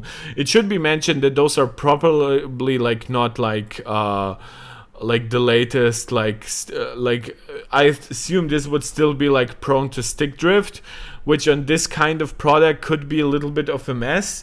I think what they should have done is they should have made this thing slide in and out the same way it does on the DualSense Edge, but preferably they should have used like magnetic trigger sensors, Hall effect triggers they're called. So that would add at least some extra value to the device, but I assume those are just the regular ones. How does he describe it? The grippy texture of the sticks, the throw of the triggers feel the same as like the DualSense. I trotted through Cooling Spring in Astrobot's Playroom, feeling the familiar crunchy grit of a sandy beach with the haptics and adaptive trigger tension of a spring-fired jumping suit. Your hours of muscle memory playing with the DualSense controller will translate one-to-one with PS Portal, so that's a very good thing. High-definition display, 1080p 8-inch LCD, 60 Hz for up to 60 FPS gaming. During my they're saying up to 60 FPS gaming because obviously if you're doing remote play with like a game that is locked to 30 FPS, obviously it won't become 60 FPS on your 60 Hz screen automatically. During my hands-on session, PS5 hits like Astrobot's Playroom, God of War Ragnarok, and Returnal look crystal clear on the screen. No detail was lost. That's rather ambitious. I don't expect that with like regular connectivity.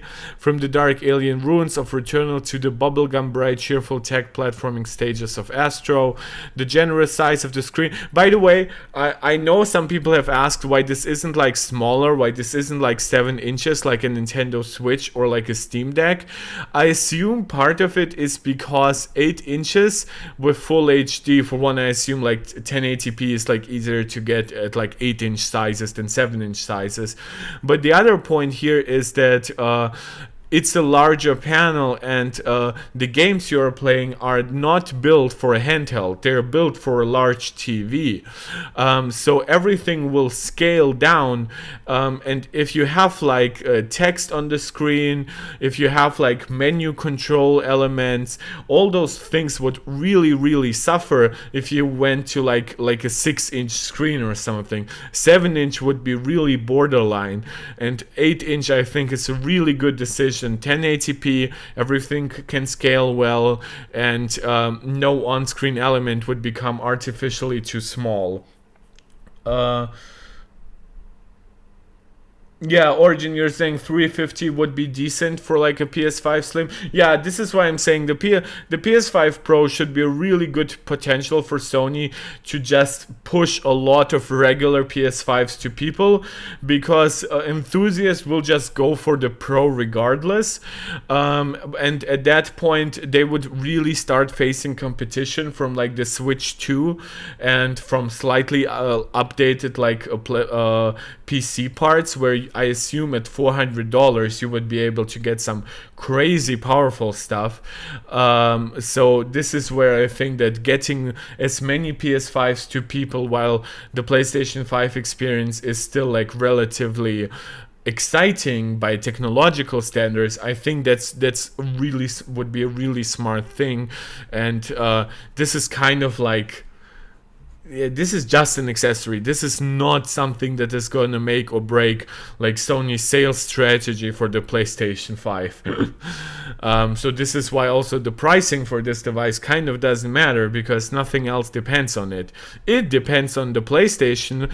I assume the more PlayStations Sony sells, the more of PlayStation portals they sell. But the attachment ratio here, I would assume, will be like maybe 2-3% of the install base. It's really hard to predict. So yeah, touchscreen, touchpad, we've already covered that it then translation makes this feel like second nature. Yeah, I've already said that I think that looked really good. Impressive performance. Okay, so this is interesting. This is something that I really wanted to know, because we don't yet have full tech specs, but this say something that was interesting to me. During my demo with the PlayStation Portal Remote Player, I was impressed by the responsive and smooth gameplay from the very first seconds. Precision platforming felt tight and responsive in Astro's Playroom, as did landing critical shots and dodging enemy projectiles in Returnal.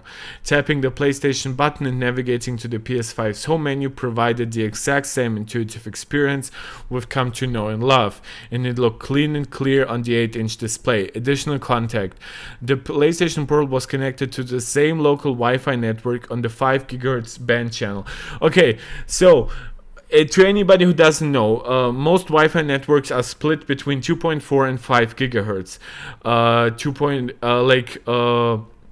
Obviously, you also have like 6 gigahertz if you have Wi-Fi 6E. I assume this doesn't have it.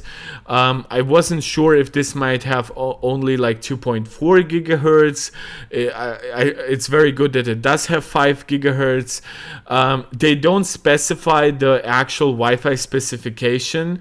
If it's Wi-Fi 6 potentially, I know it won't be Wi-Fi 6E, certainly not Wi-Fi 7 or anything, but like I would hope that it's not Wi-Fi 5 anymore. Like if this has Wi-Fi 4, I will destroy it the same way I destroyed the latest HomePod for being on Wi-Fi 4. But I think Wi-Fi 5 is enough for speed, but Wi-Fi 6 does have other benefits for routers in terms of like managing a lot of devices on the same network.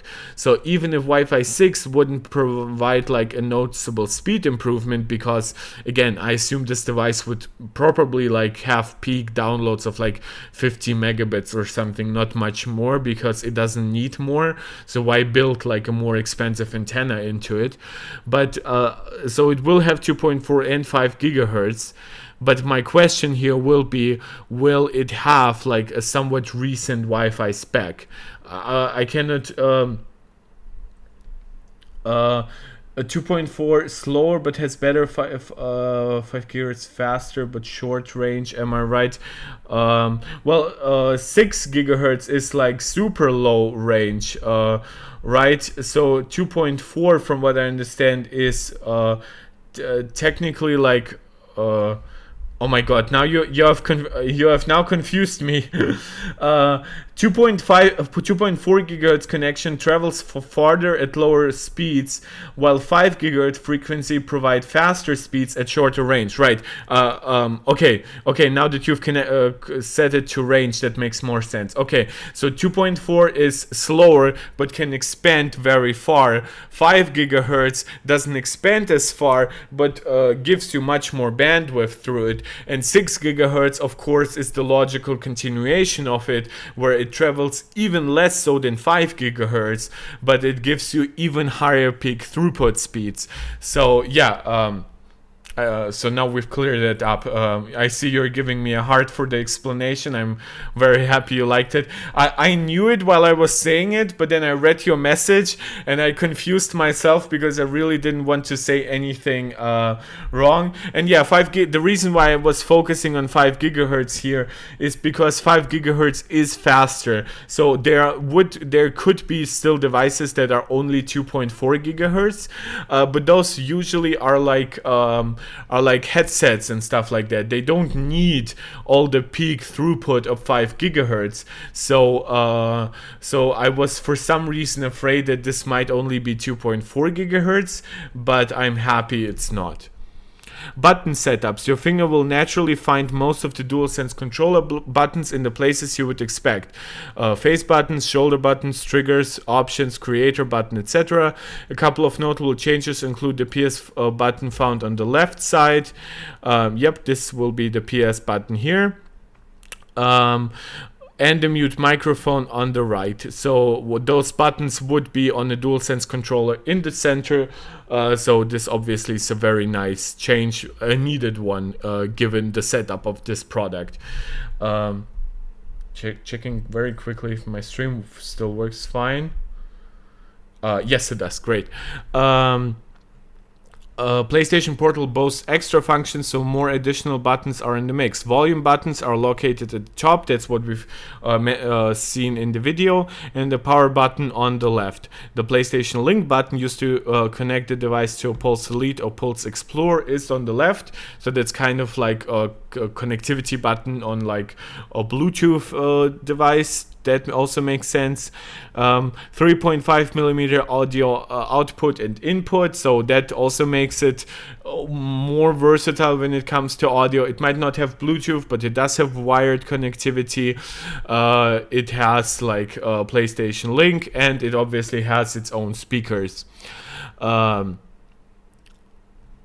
So it works with the Pulse Explorer wireless earbuds and the Pulse Elite wireless headset.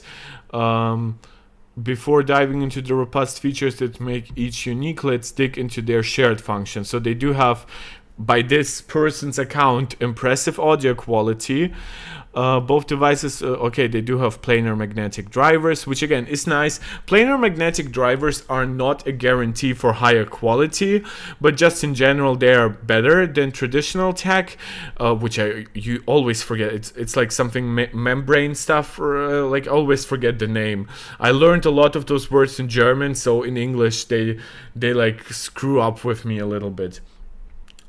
This may be a mute point, but the screen, but the screen better have enough protection to resist scratches in bags and other places in the house. Yeah, I don't know if it's like a glass cover or maybe like a plastic cover. Plastic would obviously like scratch more easily, but it wouldn't break.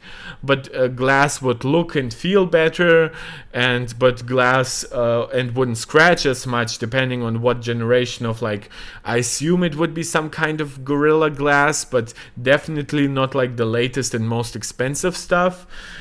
It's really hard to predict at this point, though. I assume, though, right, that it would have some basic protection level, and if not, you could obviously still get like a protective like glass cover. So again, we've talked about like it having higher audio quality. What I wanted to say is planar magnetic, it does not guarantee much better quality, but I assume just also with the fact that it's more expensive than the regular Pulse and stuff like that, I do expect a noticeable different quality level. Put simply, unlike typical cone-shaped drivers. Okay, so that's what it's called traditionally in English. Okay, sorry, not a native English speaker, just a decent English speaker. This flat planar drivers convey a wider range of nuanced sounds. Combine this with PlayStation's potent 3D audio, and players are in for a crisp, immersive experience. So yeah, that's interesting because of course they would need to support 3D audio, which granted, 3D audio primarily comes from the device. Anything that is stereo can be technically tuned to 3D audio, just the level of success will depend on the quality of the product, but I assume that Sony has really made this to work well with 3D audio. So PlayStation Link wireless technology, they do not mention it being Wi-Fi, but it being needing a USB adapter and stuff is a giveaway here. Origin saying you do great in English. Well, it's not like I'm saying my English itself is bad, and thank you so much. I am rated at the highest proficiency level for English.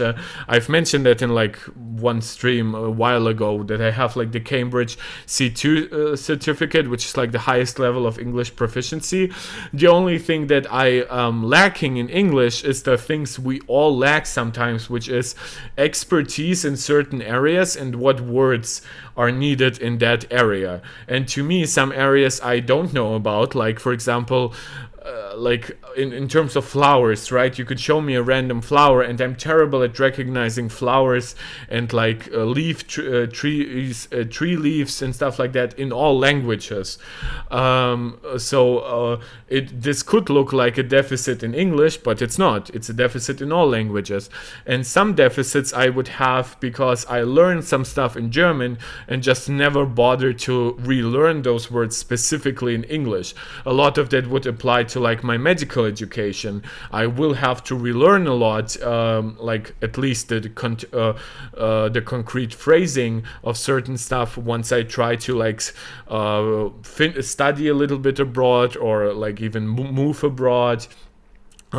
But for like very technical stuff, I might not have certain words in English, even though I might know them in German or in Russian, for example. But yeah, this is the limitation, not my limitation in terms of grammar or even like overall like valuable vocabulary. I think I'm doing quite well in those things. That was a long diversion. I didn't want to do that. I'm so sorry. So PlayStation Link Wireless. This new tech allows the PS5 console, PlayStation Portal, Pulse Explorer, Pulse Delete to achieve low latency, lossless audio.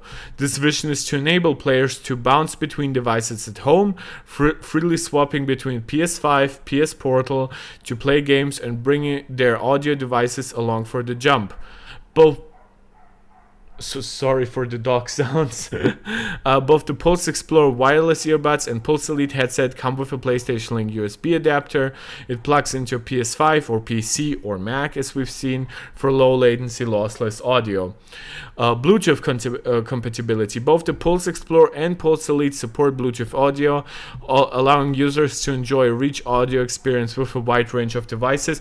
I think at this point they should have mentioned that the PlayStation Portal does not support Bluetooth. I think the more often they state that, the more clear it will become to users. Everything else will border on like misinformation. So it allows for pairing and using multiple devices.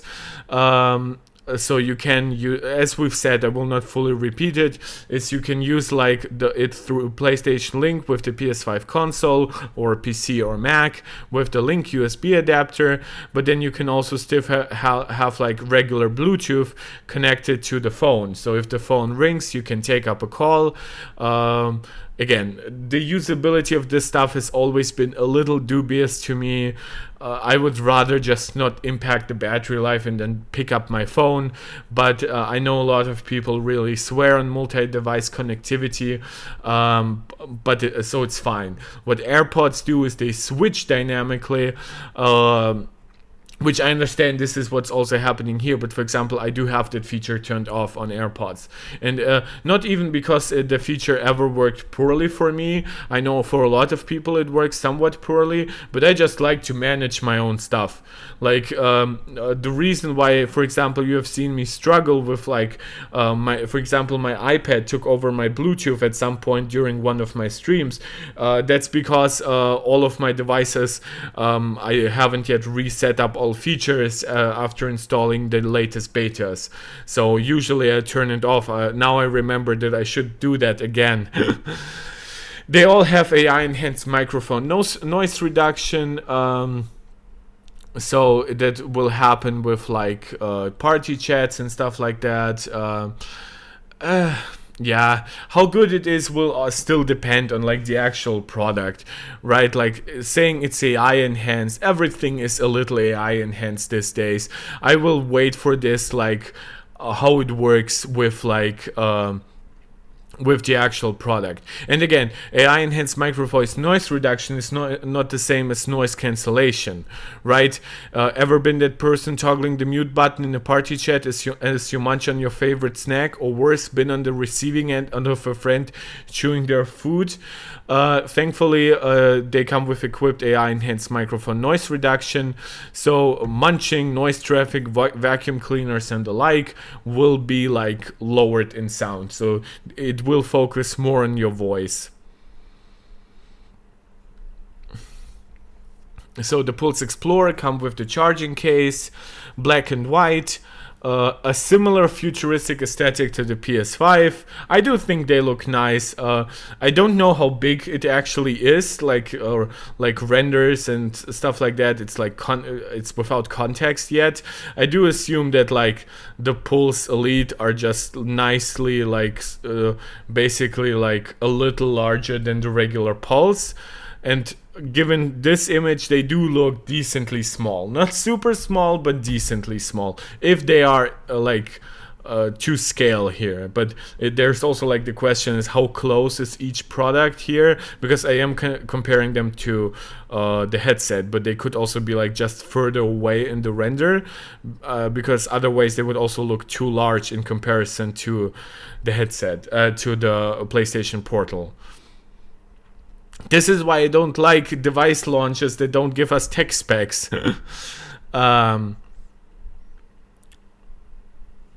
So it has a USB-C port on the side. Oh, by the way, yeah, this is also interesting here. Okay, so yeah, that looks good with the hanger. And it charges this way? Yeah, it charges this way. This is why it has like magnetic pins here, under here. This is what we've seen in some images.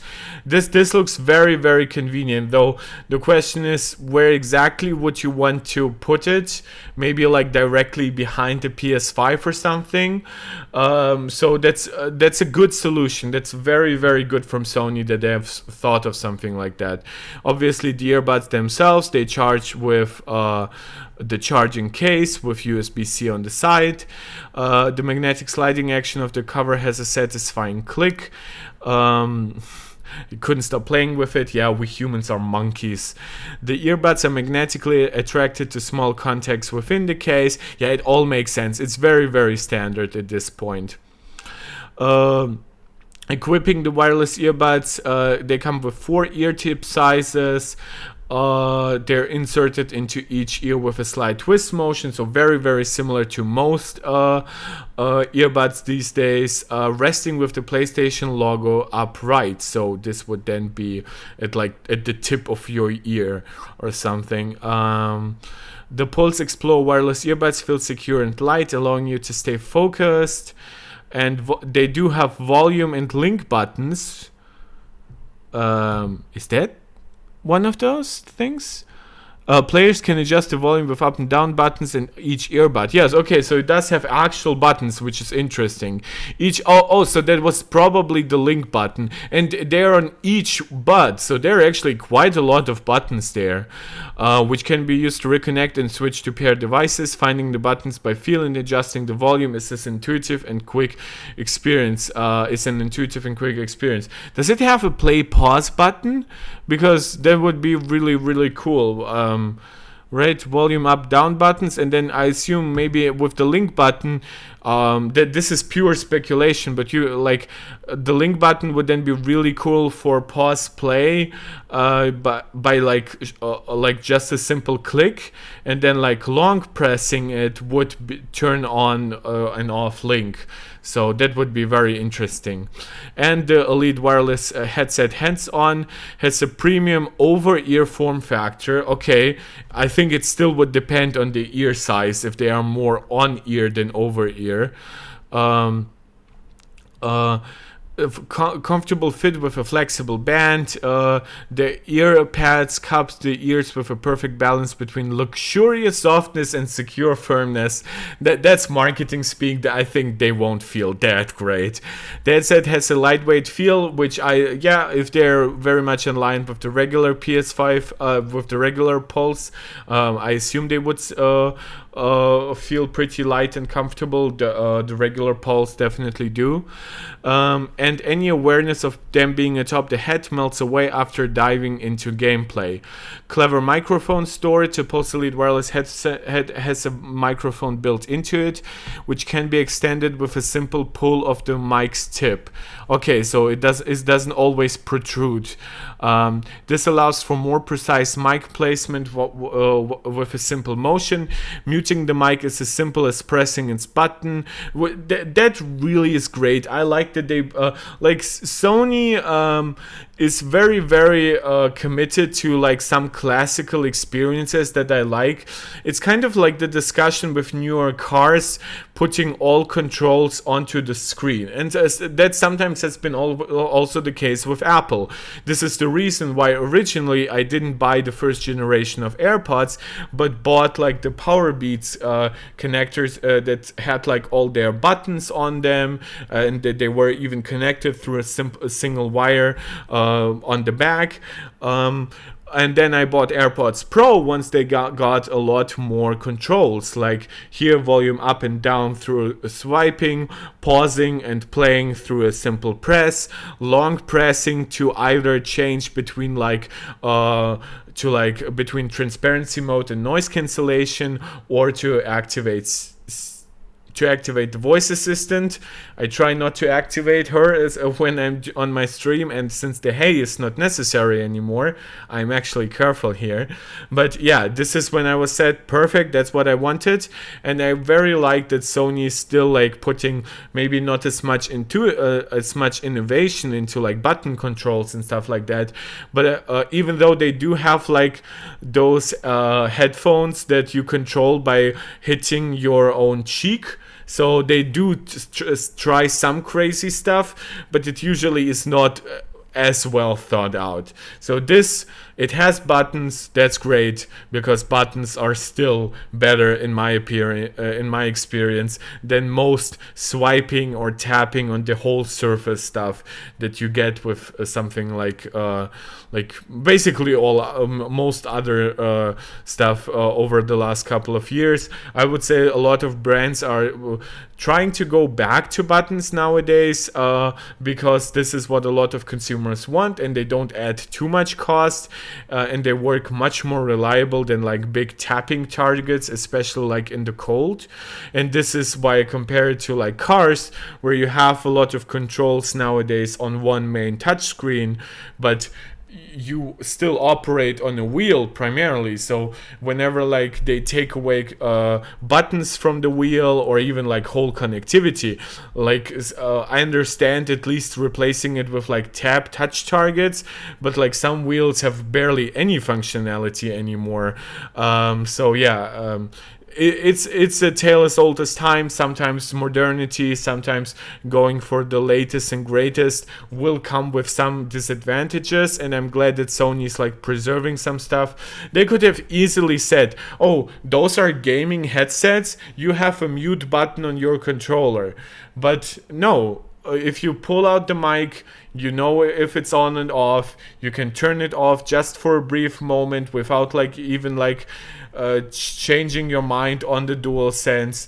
It works all well with like one smooth motion. So my compliment here again to actually doing something that works really well in the real world, because a lot of those others input methods might not work as well once your hands are actually greasy and stuff like that, because people eat a lot of junk food while gaming. So it's an interesting discussion that I think is worth bringing up whenever we are talking about like modern accessories and shit. Storage with built-in charging. The Pulse Elite wireless headset comes with it actually comes with also the charging hanger. Well, then for $150 together with like the USB adapter and everything, it's kind of a great deal.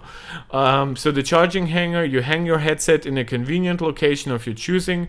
A power cable can also be routed into the hanger, which charges the headset through contacts located inside the handbed. Yeah, here are the contacts, and if it is charging through a cable here, then it will charge here. It makes me interested in like what cable this accepts on the other end. What? Sorry for the long silence, just fell in room. What do you mean? Did you just fall down, Origin? It's fine if you don't always have something to contribute to the chat. I understand the chat will sometimes be silent. We have like 6 people watching, but apparently people are watching with their mouth wide open because I'm so brilliant. I'm fine with the chat not always being lively, but obviously I'm very glad for anybody who wants to contribute.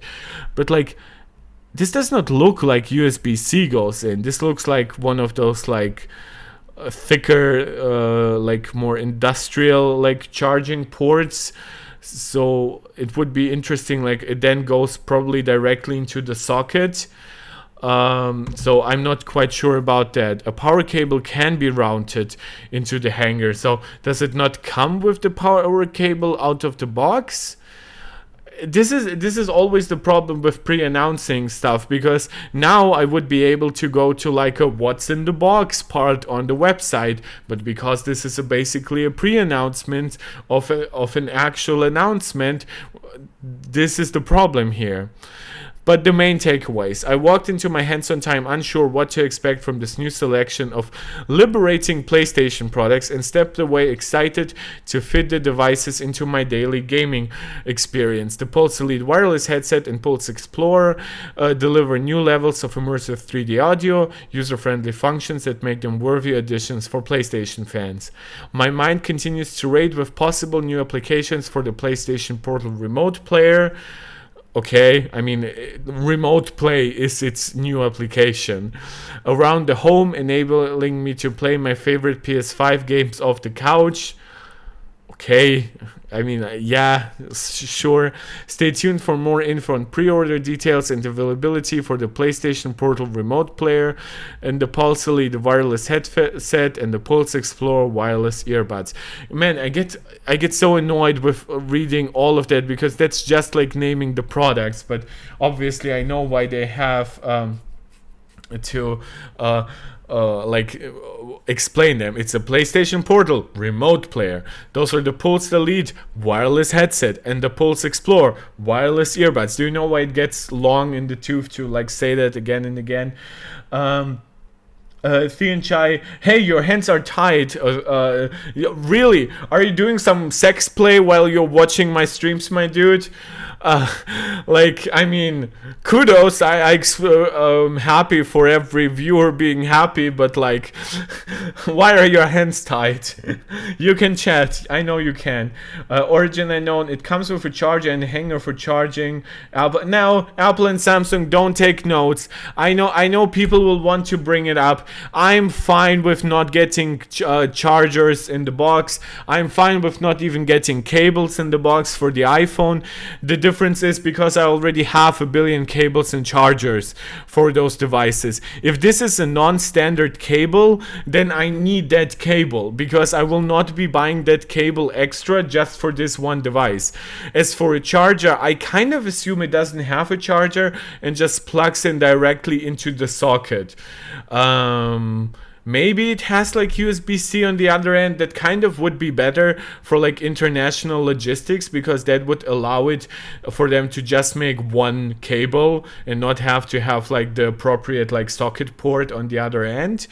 But yeah, it's difficult to tell right now. I assume some of the things probably are still subject to change. Yeah, but overall, I think the value proposition here is absolutely there. You already get the USB thing to connect for your PlayStation 5. They could say like, oh, we built it for the PlayStation Portal, get like a $15 or just even $10 USB adapter for your PlayStation 5. Or they could set like, oh, like just charge it over USB-C or something. It does not need this extra stuff. So I do appreciate that, definitely. It's interesting, so they do not mention USB-C for it regularly, right? And I haven't seen any ports on it from this perspective, right? Though if I zoom in, that kind of looks like a USB-C port to me. Doesn't it look like that to you guys? So if this has both the hanging solution and the USB-C port, then I'm actually impressed, because I think that would work the best for the entire ecosystem. Because imagine taking those on the go. You don't want to take that hanger solution with you. You just want, oh my god, my back hurts. I need a new chair, guys. Not only is the chair not ergonomic, but it's also already quite old. So any kind of cushiony features that it could have had years ago, it definitely doesn't have them now. So yeah. So I assume they do have USB-C, which is, by the way, this is why I always find it weird when you launch devices and then, because they're still subject to change, you don't mention tech specs. Here, obviously, they know they will be bringing them out with USB-C, and they know here that they will bring it out with USB-C. That's the most logical thing here. But here, you know what I mean, right? This does look like, yeah, this does look like USB-C to me. It has to have a USB-C charger, which at that point, if it really comes by default with the hanger and the cable, that's a really great deal then. That's a really great deal. Just from packaging alone, that would be like basically like more in the box than with like the regular Pulse, but also like better audio quality with the new mic solution. Kind of a no-brainer to get this over a regular Pulse then. So yeah, we're now 2 hours into streaming. I'm glad we actually got a few more people to tune in, especially big thanks to Origin for chatting a lot and keeping the chat alive.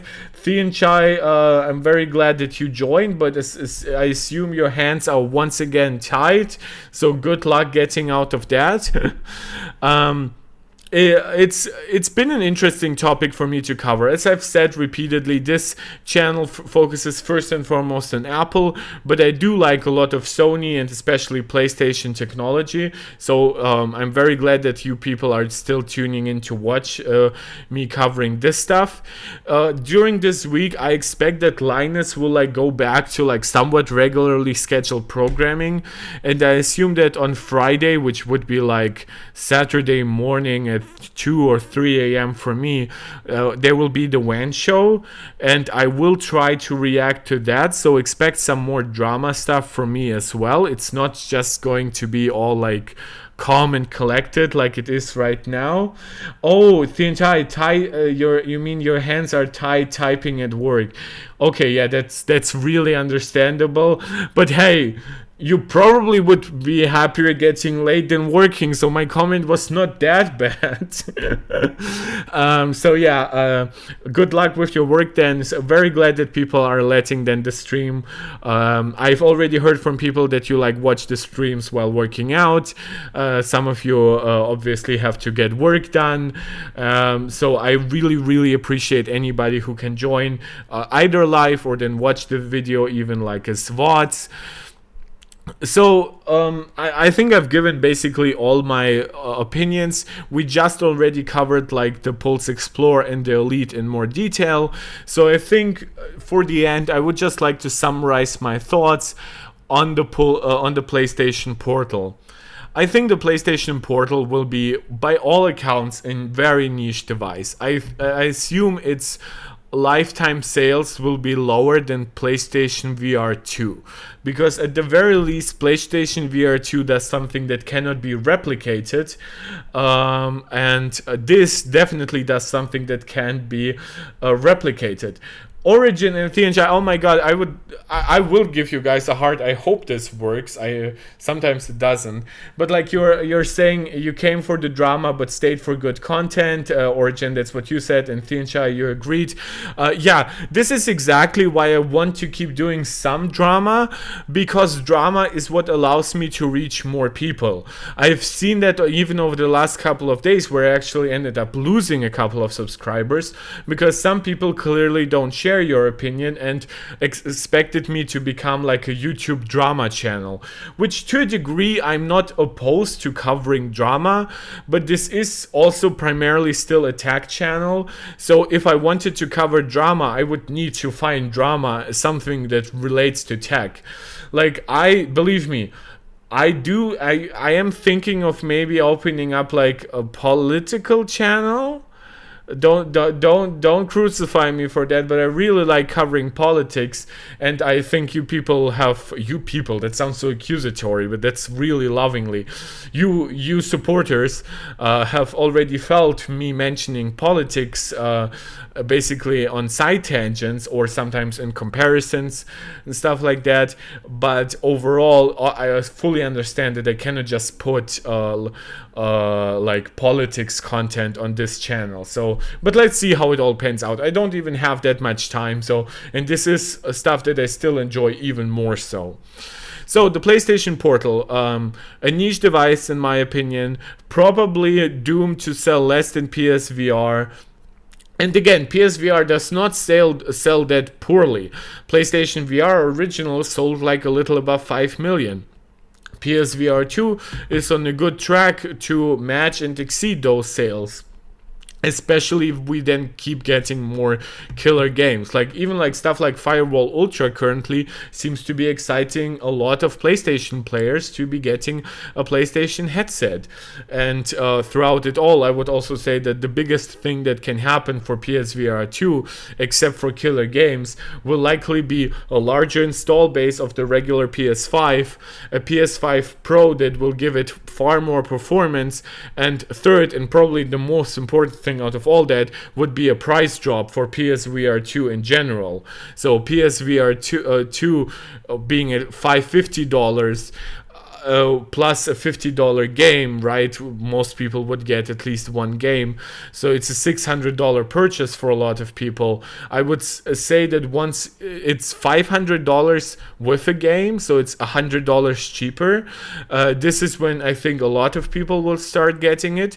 And by the time it's like $450 or even $400, let's say even without bundles, this is when I think it will start selling a lot better. And if Sony can really sell people on, if you have a PS5 Pro, you get like double the visual fidelity in your PSVR 2, I think this could help sales on both ends. Somebody like me, I already have a PSVR 2, so now I would be more interested in a PS5 Pro. And somebody who might not not have any PlayStation, right, might be more inclined to get a PS5 Pro over a regular PS5, knowing that they would then get a much better experience with PSVR 2. So there is a lot of good stuff still happening on the regular PlayStation front, and I have already said that Sony seems to have some potential like wins up that they could present, like if they launch PS5 Slim, and PS5 Slim supports like the PlayStation Link technology. I think that already would be a really good get. While with the PlayStation Portal, you don't have anything unique like you have with PSVR. What you have with PlayStation Portal is you have a better experience than using a DualSense with your phone and tablet. But that also depends on your specific phone and tablet. I have a 13-inch iPad Pro with a mini LED screen, so that definitely will be better than this. And a regular DualSense might have like battery life pretty comparable to this solution. And again, my iPad also has like 5G and stuff like that, and this won't. So I think there's a lot going against it. I am happy that it's $200. Some people were speculating that it could be like $300. I think $250 was always like possible. So at $200, I'm happy. I think at $180 or $170, it would be much more of like a no-brainer, considering that this is like a full controller and stuff. And at $150, I would actually believe it would be a good seller. But I would also not expect it to be $150 anytime soon, because at $150, I assume Sony would start losing money, and they don't want to lose money on accessories. At worst, they want to break even, maybe make a small like profit, but like losing money on this would be like brain dead for them. So this is my impression of the overall device lineup. My personal favorite would be the PlayStation, the Pulse Elite. I do like the Explorer earbuds though. It would be very interesting to see how they compare to like Sony's headphones especially. And with the Portal, I will be very excited to see like the reviews for it, hands-on impressions, and maybe check it out myself at some point. Origin, hopefully there's no choice between fidelity mode and quality mode. Every game high resolution, high frame rate. Well, on PS5 Pro it depends. I assume that a lot of PS5 Pro games would just be PS5 fidelity modes with higher frame rates, right? But they could maybe do like 8K 30 FPS fidelity modes, though that would be up to the developer. A developer could still do like crazy ray tracing and stuff and bring the PlayStation 5, maybe give it the highest fidelity anti-aliasing and still push games down to 30 FPS. But what I do believe is that the PS5 Pro will be much less like like of a compromise as the PS5 was, because I do believe it will get much closer to native 4K with 60. I believe it will give you much better ray tracing at 60 FPS. Even if there are still like fidelity and performance options on PS5 Pro, I assume those modes would exist potentially for like a PS6 at that point. So if you have like a 30 FPS mode on PS5 Pro, one would assume that that mode could then be turned into a 60 FPS mode on the PlayStation 6. But overall, yeah, I agree that the PS5 definitely has the advantage of potentially like reducing a lot of the complexity that some modern games have introduced on PS5 for people that want higher frame rate, for people that want higher fidelity, for people that just want like VR modes. My counterpoint to that would be that the PS5 Pro would probably have fidelity and performance modes, but fidelity mode would be 60 FPS and performance mode would be 120 FPS. So that is kind of an interesting thing here that could happen. Though they could also just let their 60 FPS modes run without a frame lock on VRR displays, and that would also like still create some confusion, but anybody who knows what VR is and how it works would benefit from it. Thin Chai, you're just waiting to upgrade to an 8-inch high-end smartphone. Yes, so that for you would basically build yourself that device, but like indirectly through a smartphone. And everything else is not that essential to me. As I've always said, my videos are not buying, like they can be like buying recommendations, but they're by no means like a call out for you to run to the store and get like the latest console, the latest smartphone, the latest PC hardware. I just love tech, and that's why I cover it. This is that.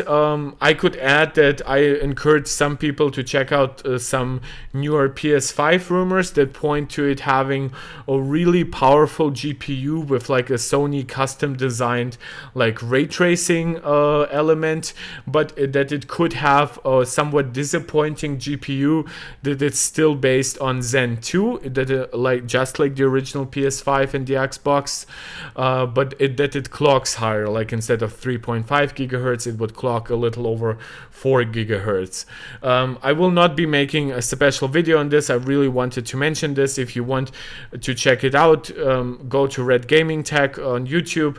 I've always said that I don't really trust Red Gaming Tech, and that the dude serves a lot of shit in the hope that some of it sticks to the wall. But I did want to mention that here now, while we are still talking about PlayStation, while still some of you are watching, which again I'm so grateful. It's now been over a 2-hour stream on a topic that is not very, very deeply connected to my channel, but I very, very appreciate anybody who likes me still talking about it. So yeah, this was it. My voice is now a little empty. I do have to now get something to eat and meet with a few friends. I've already done this stream for longer than I thought. I might come back at midnight or even a little later, which would be in like 6 hours, but that depends on if like LTT does like something. For everything else, I just wanted to give you my big appreciation and thank you for all your support. I do hope that we can continue growing. With every stream we pick up people, and the more streams I do that aren't drama, the more the people that subscribed for drama understand that this isn't a drama only channel. So I hope that we can be a really nice balanced channel, that so many voices can be heard here, so many opinions, that we can all come together and be a very, very nice addition to the tech community in general. Thank you guys so much. It's been a long day for me now. It's been a long stream. See you guys next time. This is Mark Tech, tuning out.